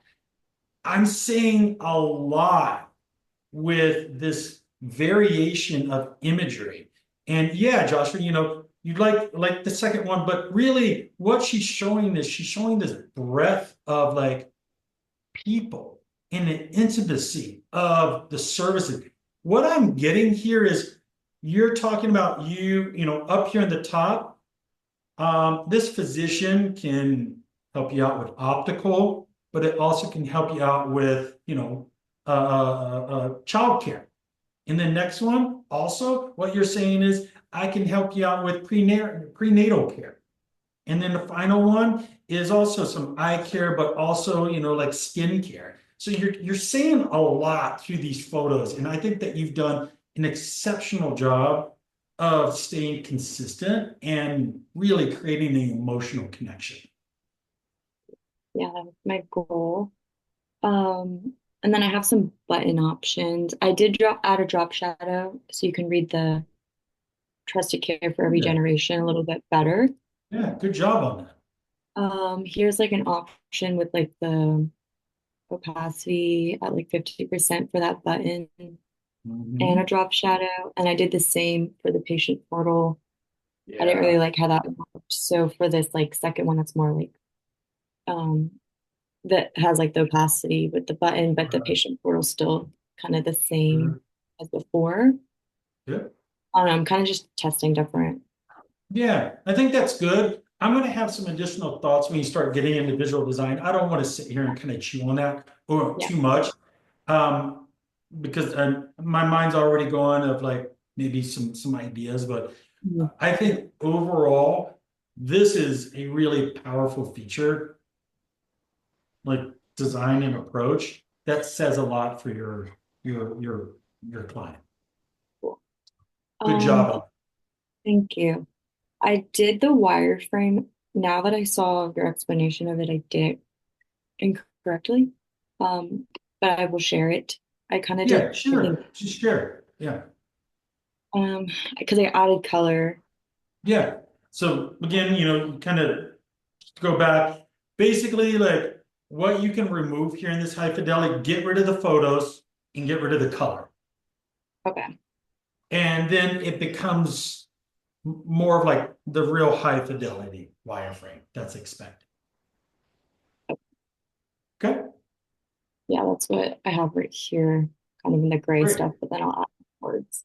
But yeah, that's pretty much it. I just wanted to show an update of That's good. my journey. So one thing that, just kind of absorbing this because we have time, absorbing of what we're looking at is when you start getting into the visual design, I'd like, for you to work on like, especially this kind of services module here that I think could have some different ideas around execution on. Mm. So I think, and we can get into that later on, but I think you're going in the right direction. No, right, Marie, like I mentioned in the example I shared is high fidelity wireframes do not have color and they do not have imagery in them. It is like the only color would be very subtle color if you need to express interaction for buttons. But yeah, just like what I just shared, and that is in the wireframe lecture. So if you have any questions, everyone, please refer back to the wireframe lecture. It is clearly identified in that one screen that shows the differences between low fidelity, medium fidelity, and high fidelity. Okay. So, yeah, the thing that I really like again that you're doing here, Maya, is you're really bringing in like your hero section, powerful imagery. You're starting to kind of give us a sense of typography and color, and I think it's a wonderful start. So, good job. Thank you. Yeah. Awesome. Thank you for sharing. I'm going to stop that. That's great. Do we have another volunteer, please? Anybody? No? I'll go. Who was that? It's Bree. Bree, wonderful. Way to go. Another brave soul. Okay. All right, do it. Let's go. Go ahead. You can share. And like I mentioned, let's try to keep it under 10 minutes. Okay, please. And I got my little stopwatch here, and I'll keep you on track. All right. Yeah, for sure. Okay. I don't Great. think I ever showed my user personas, but this is like a brief little overview. But my Okay. target or so my company, I guess, or business is dental cosmetic dentistry. So the target Right. audience is like ages 30 to 60. So I kept like the personas kind of within that range. I think this dude's like the youngest one. Gotcha. And then user flow, I think I went a little crazy with this. I got really overwhelmed like trying to like fit everything in. So Sure. yeah. Now, do you recall some of the examples that your fellow students shared where, it was a very, very simple kind of diagram per persona? Remember that? This is, I'm going to give you major props though. This is amazing. Like this truly is a very extensive and usable user flow. But let's pull it back a little bit and let's make it very relevant for each persona and simplify it where it can be a much simpler execution for each persona. Okay. But again, absolutely incredible job with this. This is amazing. Yeah, I wasn't even like doing it based off of a specific person. So I was like trying to do every single possible outcome. But Sure. yeah, so I Which, will. yeah, which is again very impressive. But let's now kind of pull it apart a little bit and simplify it and apply it to each persona. Okay. Yeah. Okay. And then Great job.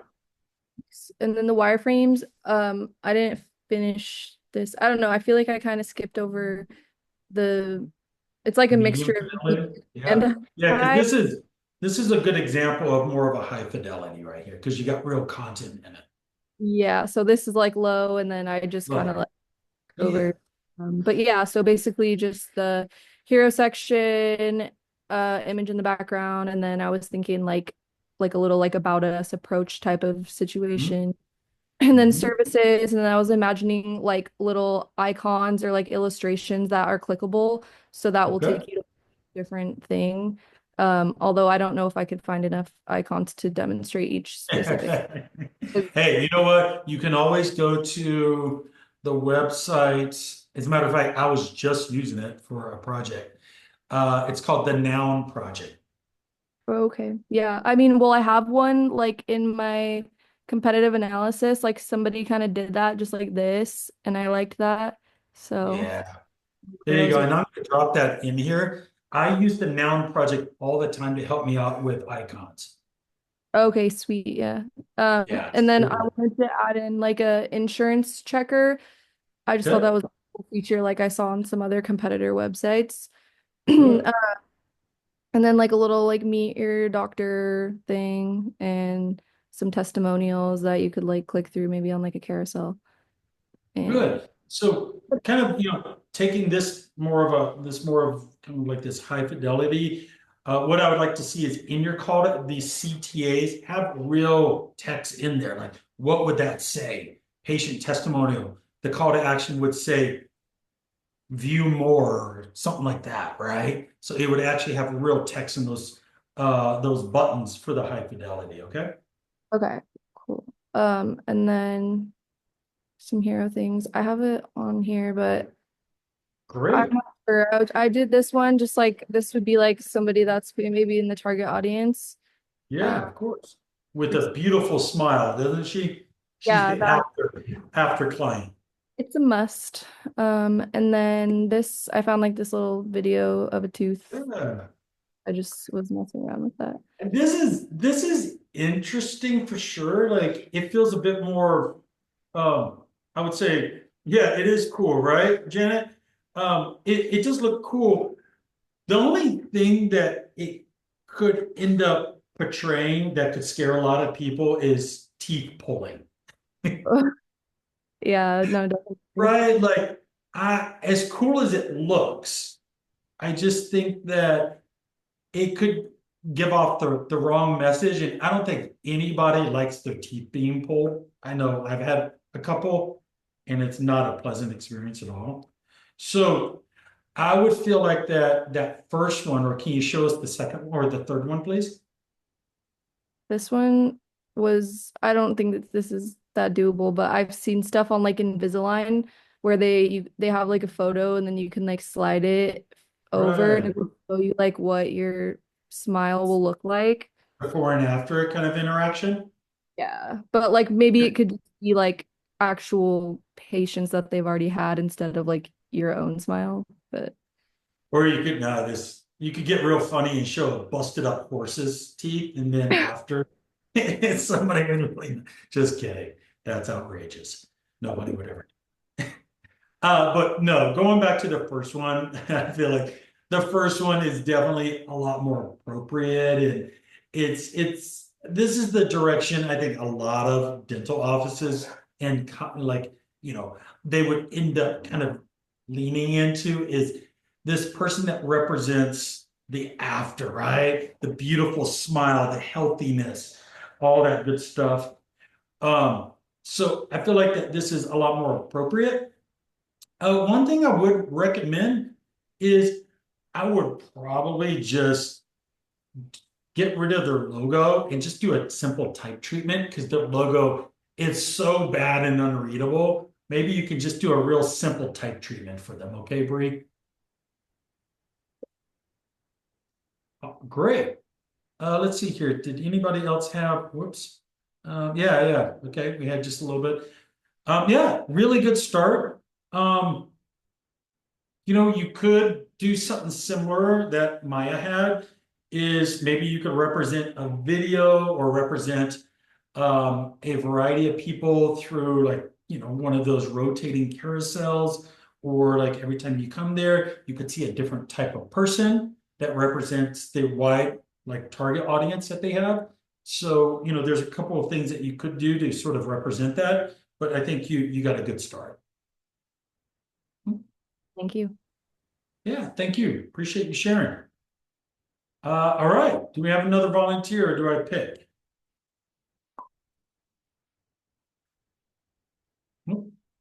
How about Shaver? Oh, Joshua. Shaver, you're scot-free for right now. I volunteer as Joshua tribute. braced yourself. He saved you. All right, Joshua, Give go me for it. a moment. You know the drill. I do. I'm gonna give you, let's try to keep it under 10 minutes. Of And course. we start getting close to it, then I'll just give you a little heads up, okay? It's okay. I won't even take 10, just 5 at best.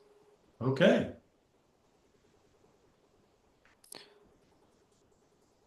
All right. All right, So I'm gonna go ahead and start. Ooh, look at all these beautiful illustrations. it's not much, but it's honest work. Oh wait, I don't think that's what I wanted to do. Yeah. How do I make it so that I present?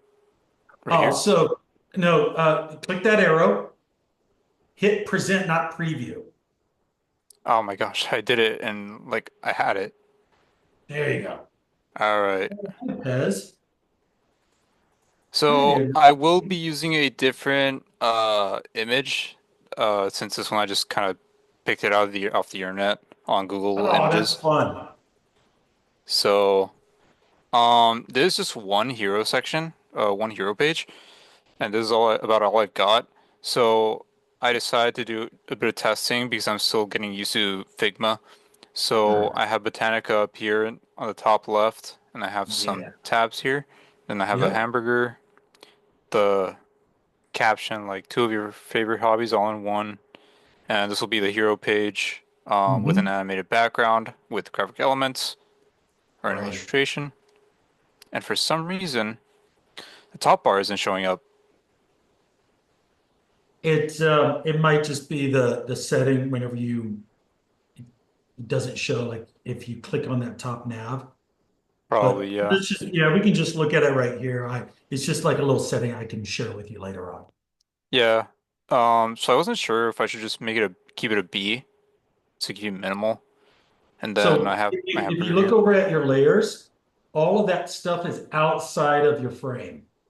See Oh, the okay. rectangle B, all of that, it's outside. Drag it down into your frame, and now look at your preview. Right here, let's oh, Take okay. out. Just a simple fix. Oh, okay. Got it. Yeah, so there you go. This is a really wonderful start. I think like I remember you kind of mentioning an illustration style that you were considering, and I think that this particular illustration style is wonderful. It's it's stylistic, it's inviting, it's colorful, it's got this beautiful hand done quality to it. I think this is a great direction, and I also like these organic kind of background shapes behind your typography here that really again kind of complement the organic sense of like the business and everything and the Yeah. colors. The colors Yeah, are that's what I was solid. going for. Organic shapes. Yeah. What I could have done is I could have done pencil and like made my own organic shapes and just close them off and fill them in. But I went with ovals, like circles for Yeah. now, while I figure it out. I love it. Like I think it's a great start to this. Yeah, that's about all I've got. I'm still working on my flowcharts, and I have yet to get to them, as well as my other hero pages and detail pages. But I'll Well, get them done by tonight.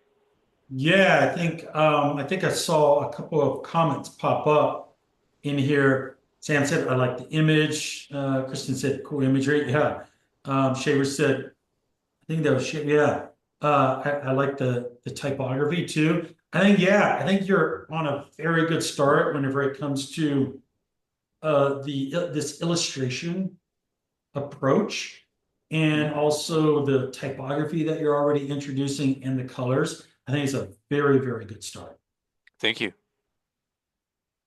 Cool. Thank you for sharing. I appreciate that. Of course. Shaver, are you ready now? I'm ready. Yeah, let's do this. Okay. All right, let's do this. Cool. Let's see here. All right. I think you saw the user flows last time. Do you want to see them again? Ooh, yeah, and you're doing Kobe Swap Meet. Yes. Cool. Yeah, I do. These are solid. So yeah, it's great. Yeah, it was a really good good Yeah. user flow. Pretty simple. Mm-hmm. Yeah, I try to keep things really like everything's going to be really simple because of being new to Figma. But yeah, I almost feel like here I'll show you the hero section. So Right. I think if you Oh remember yes, last I was time, looking forward to seeing what you were thinking about. yeah, so I showed you these three, and then you wanted to Mm-hmm. go with the one in the middle, even an idea of like a video. I couldn't really find any video, so I'm just kind of stuck with pictures for now. But regardless, this is just kind of what I pulled off of like websites like Unsplash.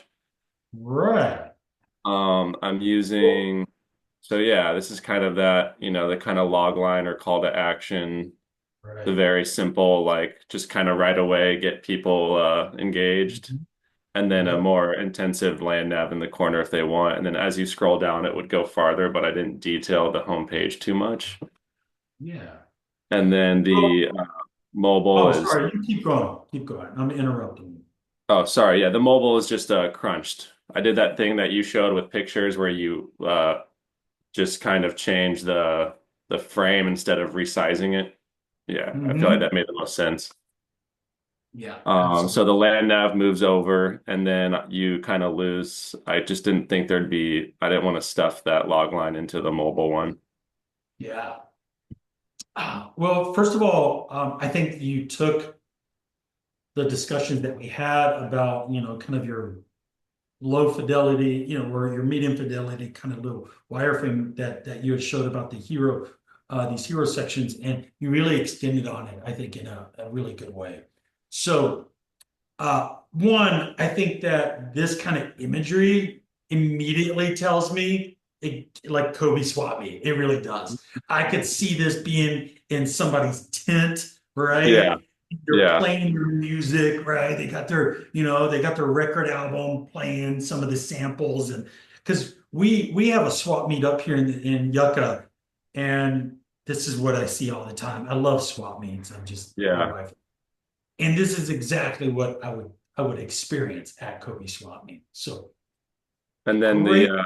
the type I use for the shoppers and vendors and stuff, I was just kind of trying to chase that like Mitchell and Ness like sports lettering because I was going with like Yeah, Padres brown and gold colors. So I kind of wanted to sure. maybe do something there. Anyways, the detailed page is I chose the shoppers page. Can we actually go back to the home? Because Yeah, I yeah, sorry. wanted to pause on that just a little bit, talk a little bit more about that before we move on. Yeah, let me get this bar out of here so I can see Yeah, what no we got. worries. Okay. So what's working really well with this is you're definitely giving me the feeling of Kobe Swap Meet. Kobe's, Swap Meets are low, like they're scrappy. That's Hmm. the whole thing that we like about swap meets is they're scrappy, they're low fidelity, right? You're not going there for this like luxury experience. You're going there because you're hoping to find a treasure, and it is scrappy. So I think what you're doing is you're already kind of introducing a bit of that scrappy feel to it, but there are certain things that we're going to have to improve on when it comes to legibility, and those things as we move into visual design, because um, I find it very hard to even be able to see the little hamburger menu, and also, right, the logo itself also ends up getting really, really lost on here. And I think that there's certain things that we're going to have to solve whenever we get into visual design, to help with that, to sort of stabilize the readability of your type, the nav, and your logo. These buttons or these call to actions, these guys stand out really well. So I'm not having an issue with those at all because they pop on the page. But we'll have to, as we move into more visual design, we're going to have to solve for that better. Okay, Shaver? Yeah, no problem. Yeah, Good. that makes Okay, sense. now let's move on. Okay.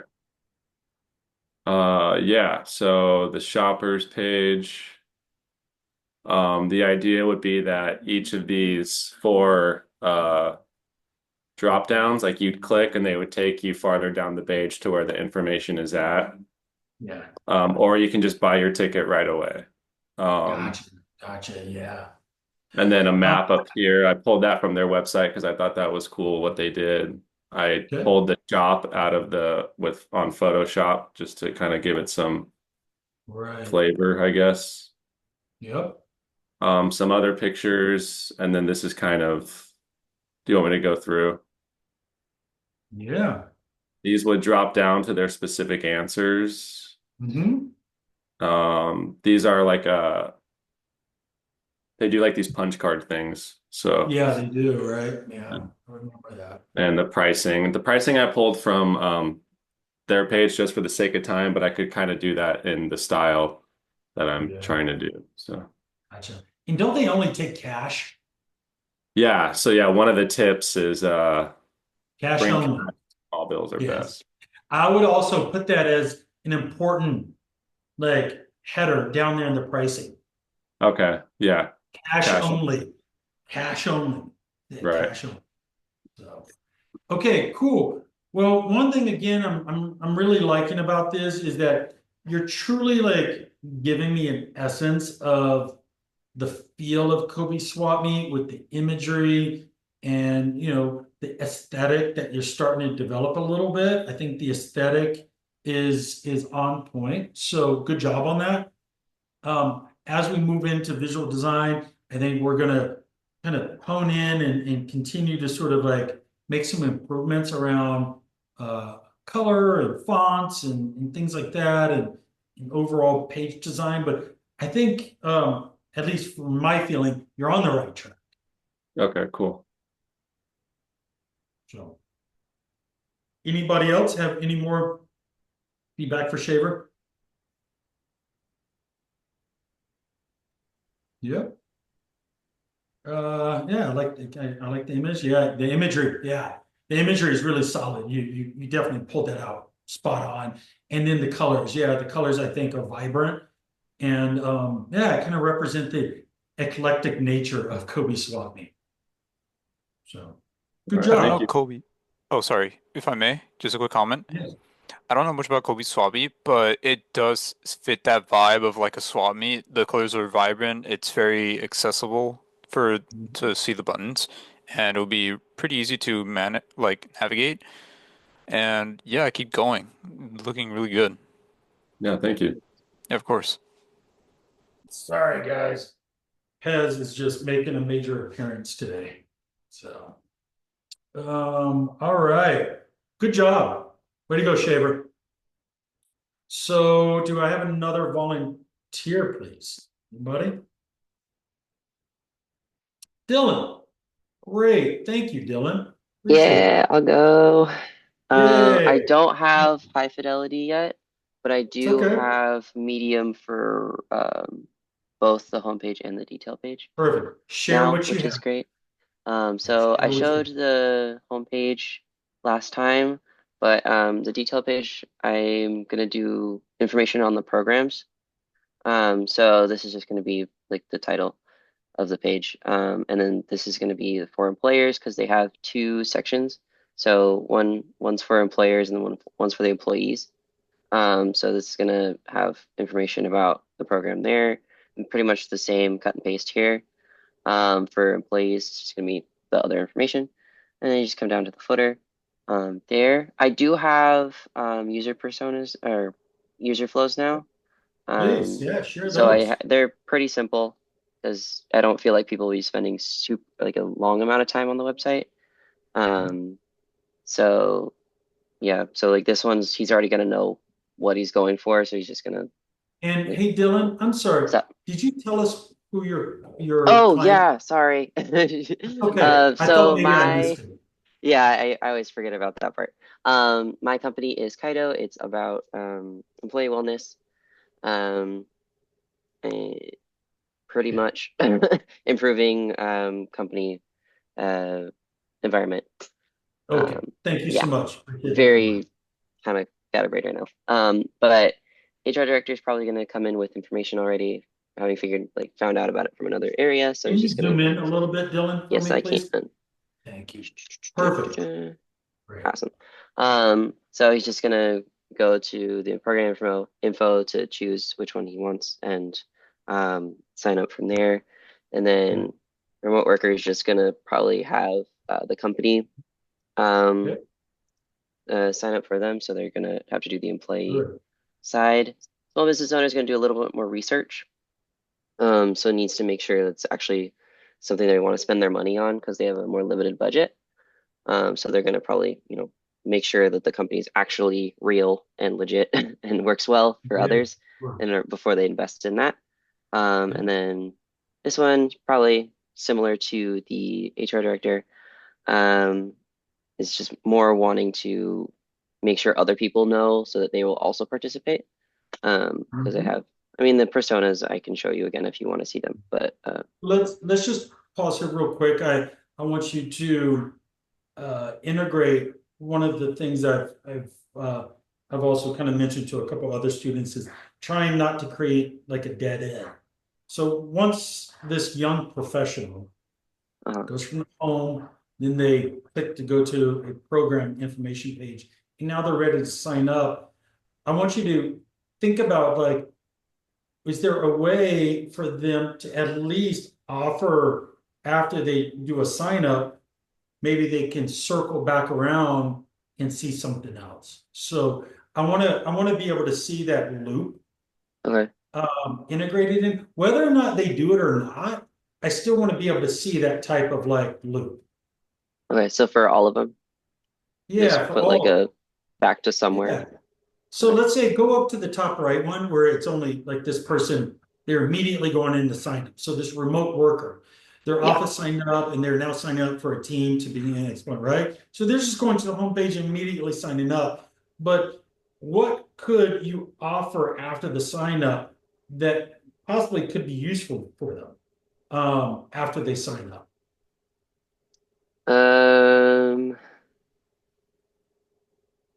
Maybe some other Is it a resources profile page? I mean, it could be a Oh yeah, sign I can only access so much information on this website right now because I don't have an account. Sure. But they do have a Just make some login button. assumptions. So probably an account page, yeah, that would make sense. Yeah, yeah. So just make some assumptions. I would think that once somebody signs up, that could be the end of it. They could just opt out and that's it. They signed up.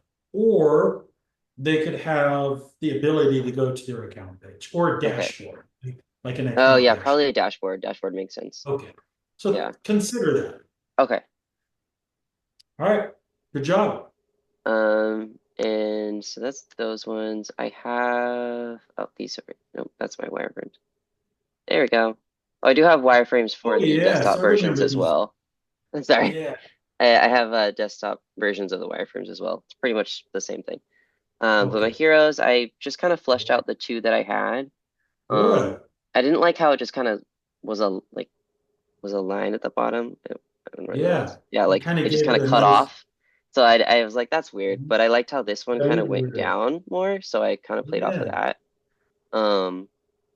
Yeah. That's really smart, Dylan, of you. Like to complement the curves in the organic shapes that you've already established, and imagining like instead of it being that hard line, it just sort of flows into white space. Yeah, it looks more like it continues as well. Like this seems kind of abrupt, and it's just like, well, okay, and but it's kind of leads you down more to like keep scrolling. I agree. So I agree. Good choice on that. Yeah, and then these are my buttons. Yeah. So hey, Dylan, Sam asked you, did you find this image or did you make them? Oh, I made it. Yeah, I just went into Illustrator, and then just kind of like did a woo shape, and then saved it as a PNG. So this white part is actually transparent. And then I just popped it in here. Good job on it. Thank you. And also Figma has a pen tool that I don't like. It works enough, but yeah. Yeah, gotcha. Yeah, I But agree.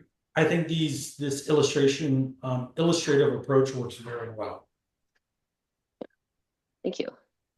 Awesome. I was gonna try and do like just another third option of like a photo of some variety, but I do like how this is going so far.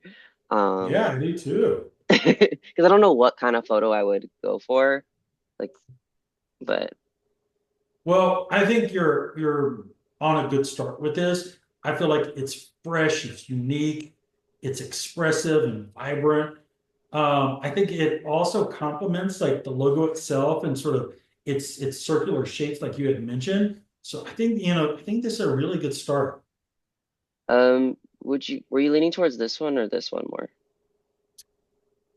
Well, I Because have I like different how opinions. you can read this better up here on this side, but Yeah, but the thing is like this one's there's a cleaner. couple of things you could do to.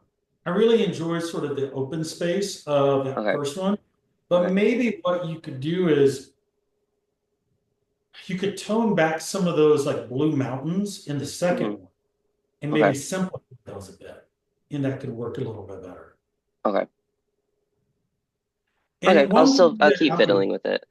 yeah, one thing I would consider, I don't know why, like that gray in the second one throws me off. You have so much vibrant colors. Hmm. Maybe you take that more kind of like that dark blue in the first one and you replace that gray in the second one and use that dark blue as your background. And I don't know, like, because that It was gray kind of throws me. getting a little too bright for like Okay. the audience.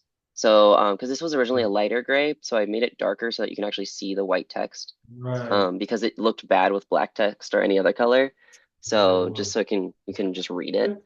Um, Well, as you move into but visual design, I think we'll just have to explore okay, some yeah, for you. I'll make some more variations, just kind of like messing around with it.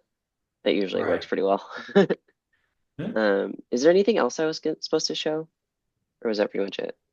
I mean, you definitely showed quite a bit. You showed your personas, you showed, your wireframes, showed these hero sections. The only thing I think you might not have showed was your user persona flow. Oh, yeah, I Oh, did your the user user flow. flows. These are the Oh user no, you did. flows. Never mind. Duh. These are Yeah, you did. personas. You showed everything. All right, cool. Awesome. Thank you. Way to go, Dylan. Great Thank work, you. Dylan. We love Yeah. your third hero page with the Come on. waves. Come on. Thank you. Of course. You gotta give me a break. You have, just demolished me with dog hair. Oh my goodness. Wow. She's shedding so bad. All right. Let's see here. We have another volunteer, please.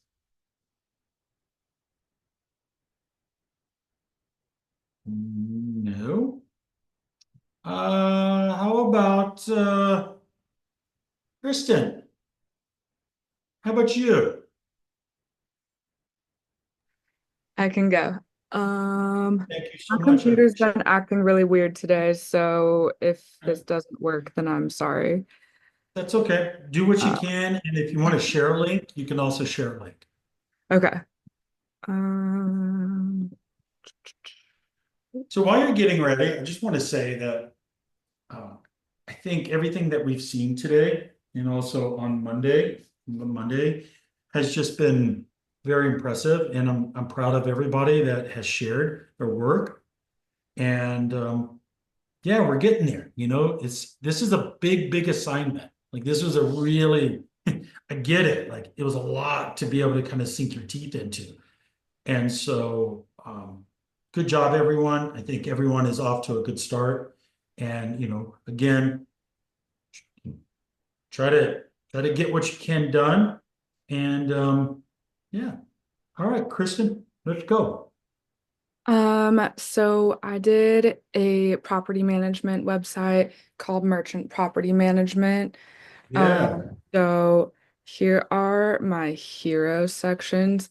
I did really like this first image that I used, so I kind of Yeah. used it in like a couple different formats. Very good. Um, and then This last one was kind of just, I don't like that one. But yeah, so these are my heroes. Um, yeah, I'm not like super set on any of them. I do kind of like what I like this third one that I was doing, Good. but Yeah. because I think since it's based in San Diego, I think it has like the type is like kind of bold and like Mhm. trustworthy, but also it has like a little bit of like a fun vibe to it. Um, Mhm. so I don't know if I wanted to go like more that route or more like one of the top two where it's a little bit more like luxury almost with like the type that I used and the Mhm. like the way that it kind of overflows so that the main nav is just like kind of overlapping the photo. Right. So if anyone has any input on that, then I would love for somebody to speak up. I have my thoughts too, but I love it whenever, yeah, Sam says, I like the third one a lot. Very professional from Josh. But does anybody have any feedback for Kristen before I chime in? Hmm? Okay. I really like the second one. I like the full bleed of the image. And I think I just like that image a lot. I think it works Yeah. really well. Good. Do you Could you have zoom sort into of the second one, please? yeah, zoom in on it, please? So help kind of express yourself a little bit, Donna. What is it about it though that you feel like you like better?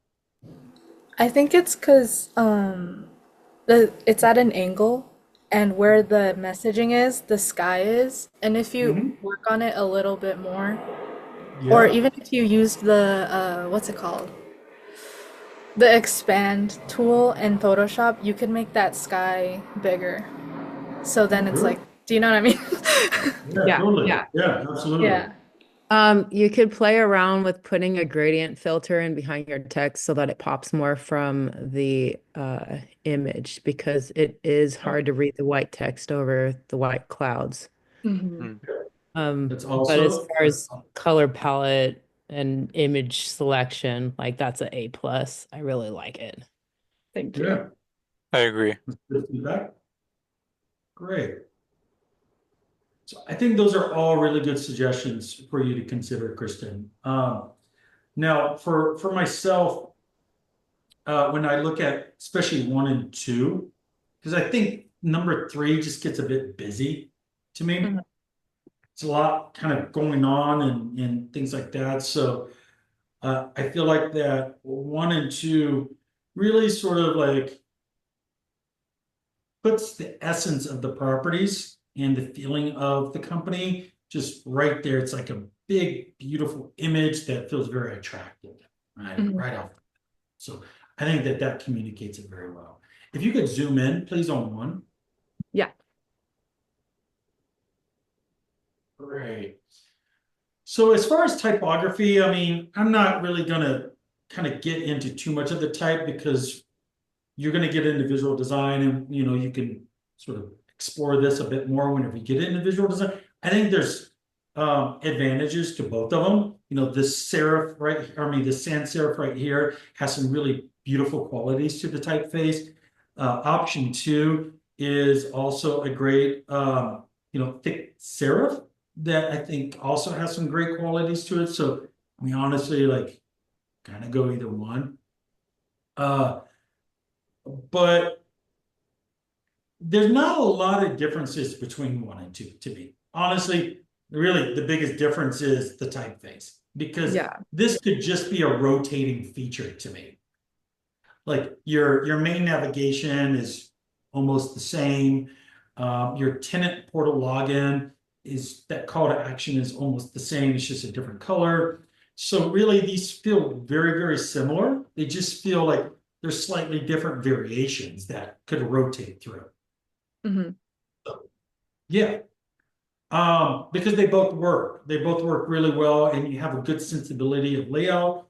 And yes, you could improve on legibility on your header, based off of either gradients or drop shadows, or like somebody said, more sky, like the top one has. But I would say you're going in the right direction for 1 and 2, because there's not a lot of differences between 1 and 2. Uh-huh. Okay, Okay, cool. good job. Thank you. Let's see. I have my web flows. I kind of like, they're not like visually very, Perfect. No, you but don't need to have it any more than this. This is, okay. yeah, Okay. I'll this is just what we're looking for. this first one. Right. I have Erica, who's 28, who's the busy tenant. She wants a Yeah. stress-free, convenient renting experience with an easy-to-use portal for payments and maintenance Totally. requests.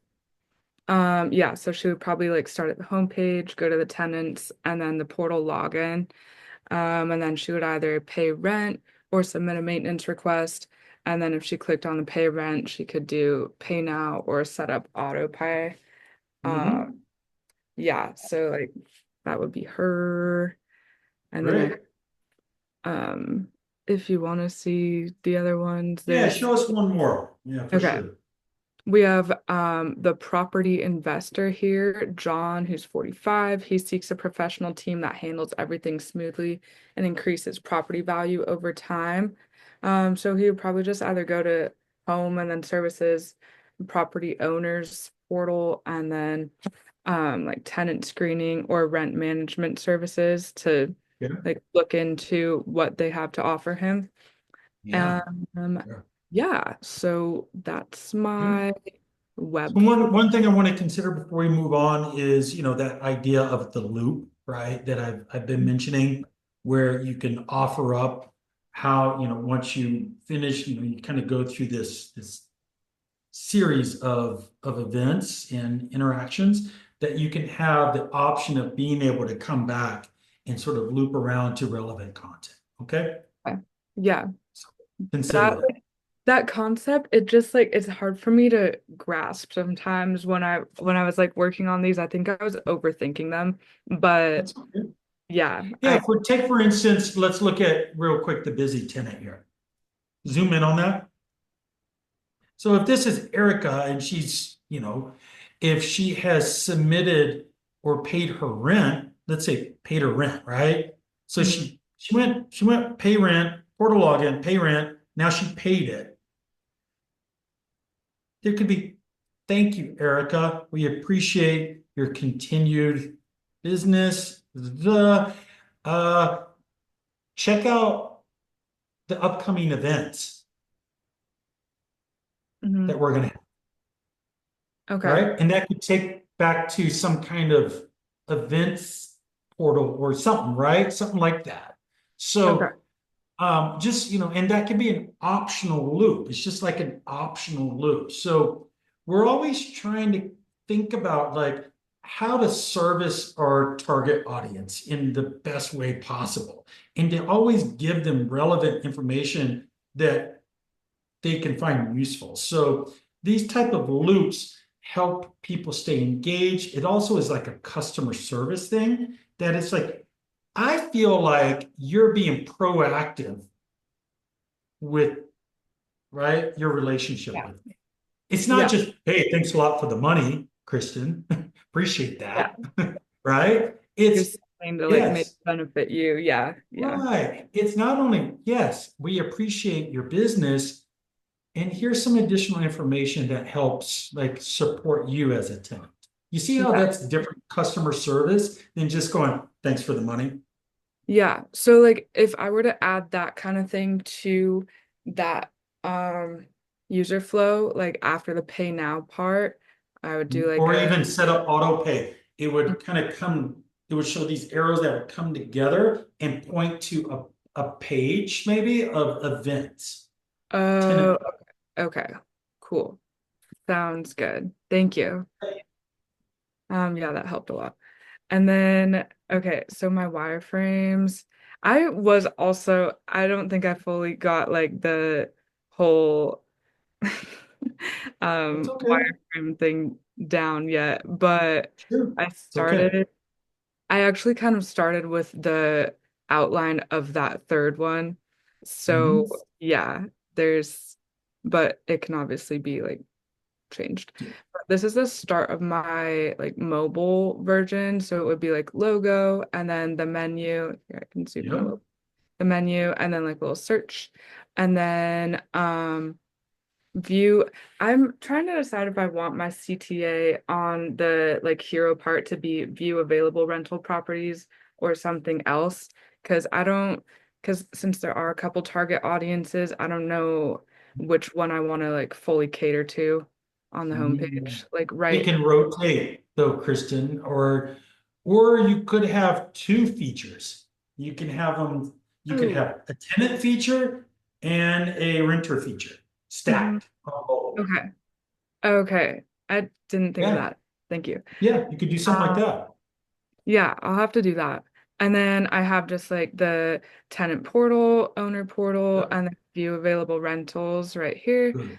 And then I'll do like a little about us section with a little body text and then learn more about us, which would take you to the like about page, which would have more about like why you should choose them, why you should work with them. Then we have properties, which will be like a little whatever that's called, carousel. Carousel. Carousel. Yeah, so it'll be like a few of the properties and then the details right below it. Right. Um, and then there's schedule a tour or view more rentals, which would take you to like the rental property page. And then Right. I'm gonna have, I didn't like fully get to this part, but testimonials right here. Mhm. Mhm. Um, I don't know if I want to lay it out like where I have three in a row because it will be on a mobile screen. This one will. Or just like one and then rotating, or just one and then a call to action to Right. see. Right. Then like below it, Or it could just be one testimonial and then a call to action to see more.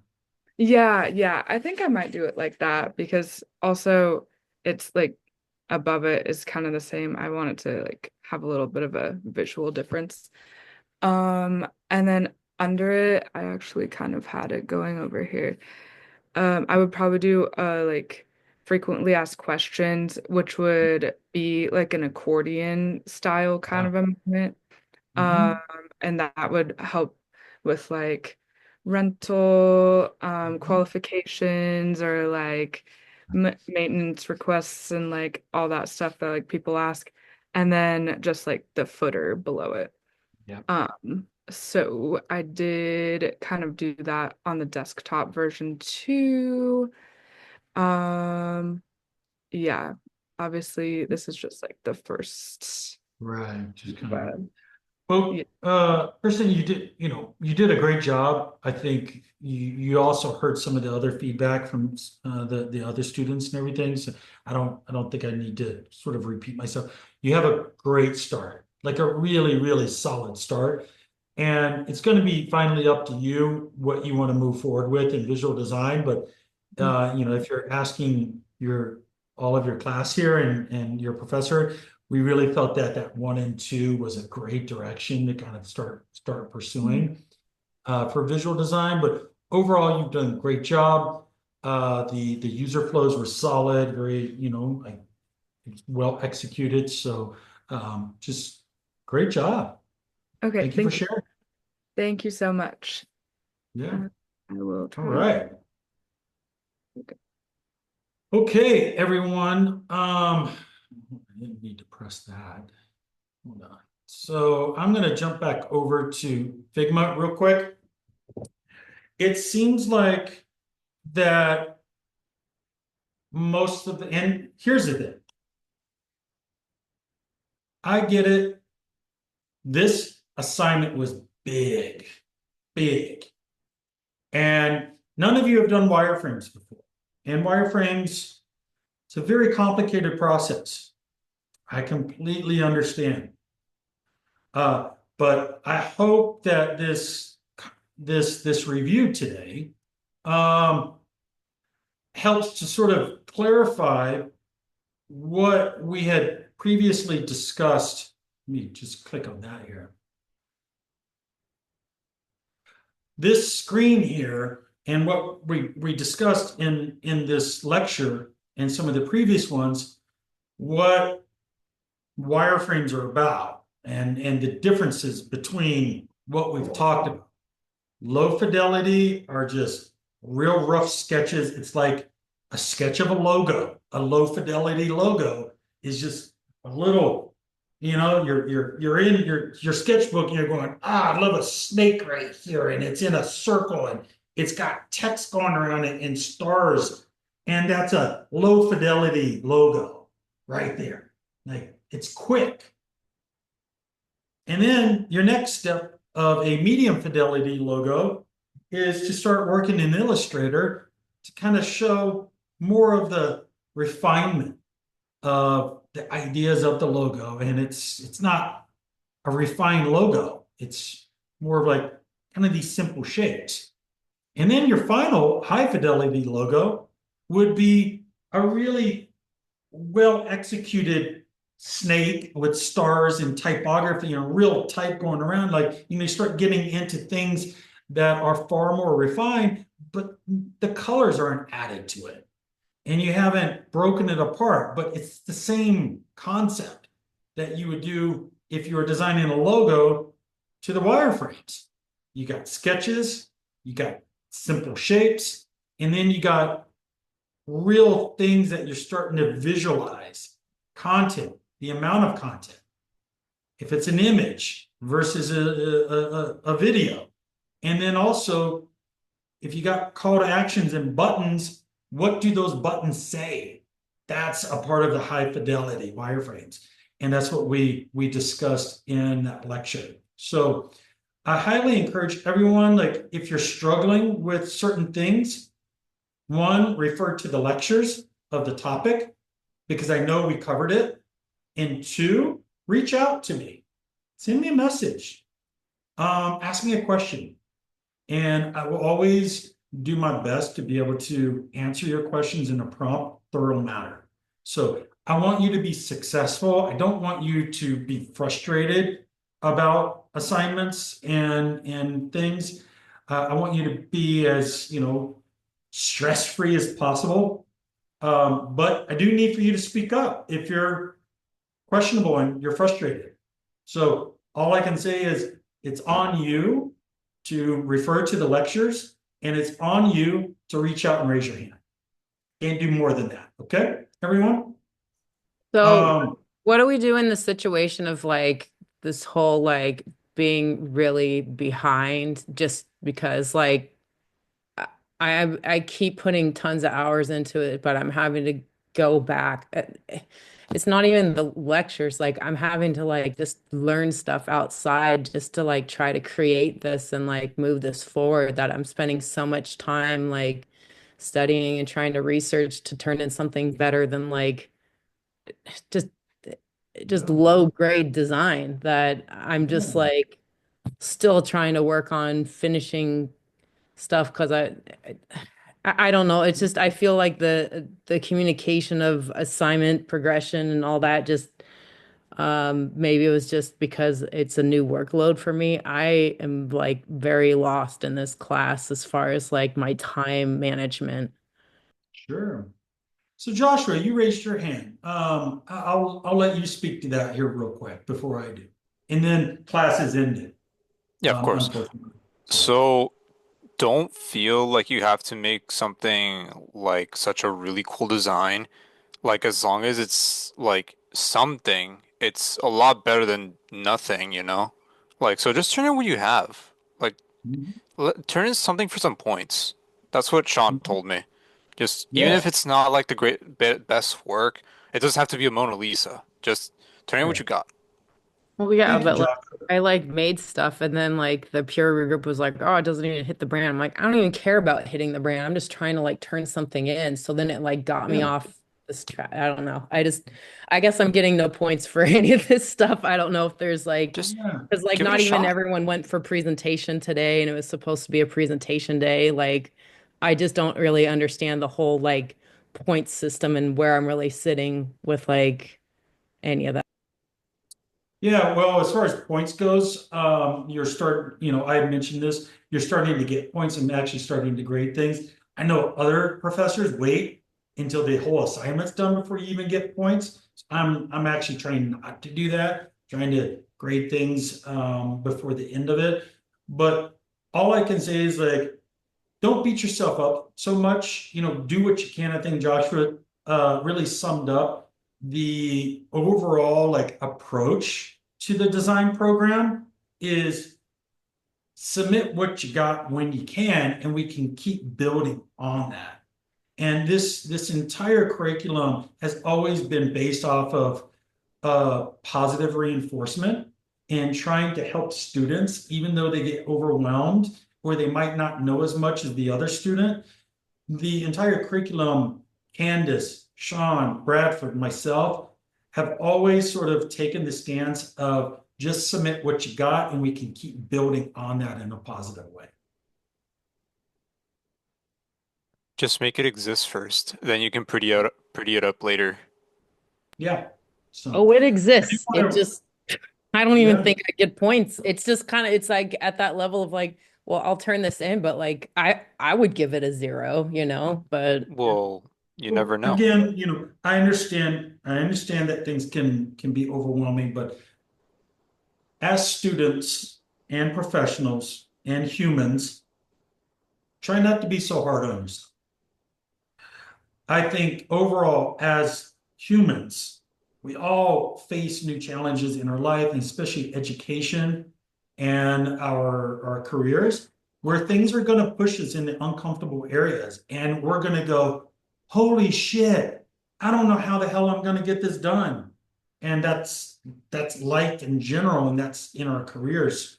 So try to be positive with yourself, try not to be too hard, and reach out to other students, reach out to other professors, and reach out to me, and just raise your hand when you got a question.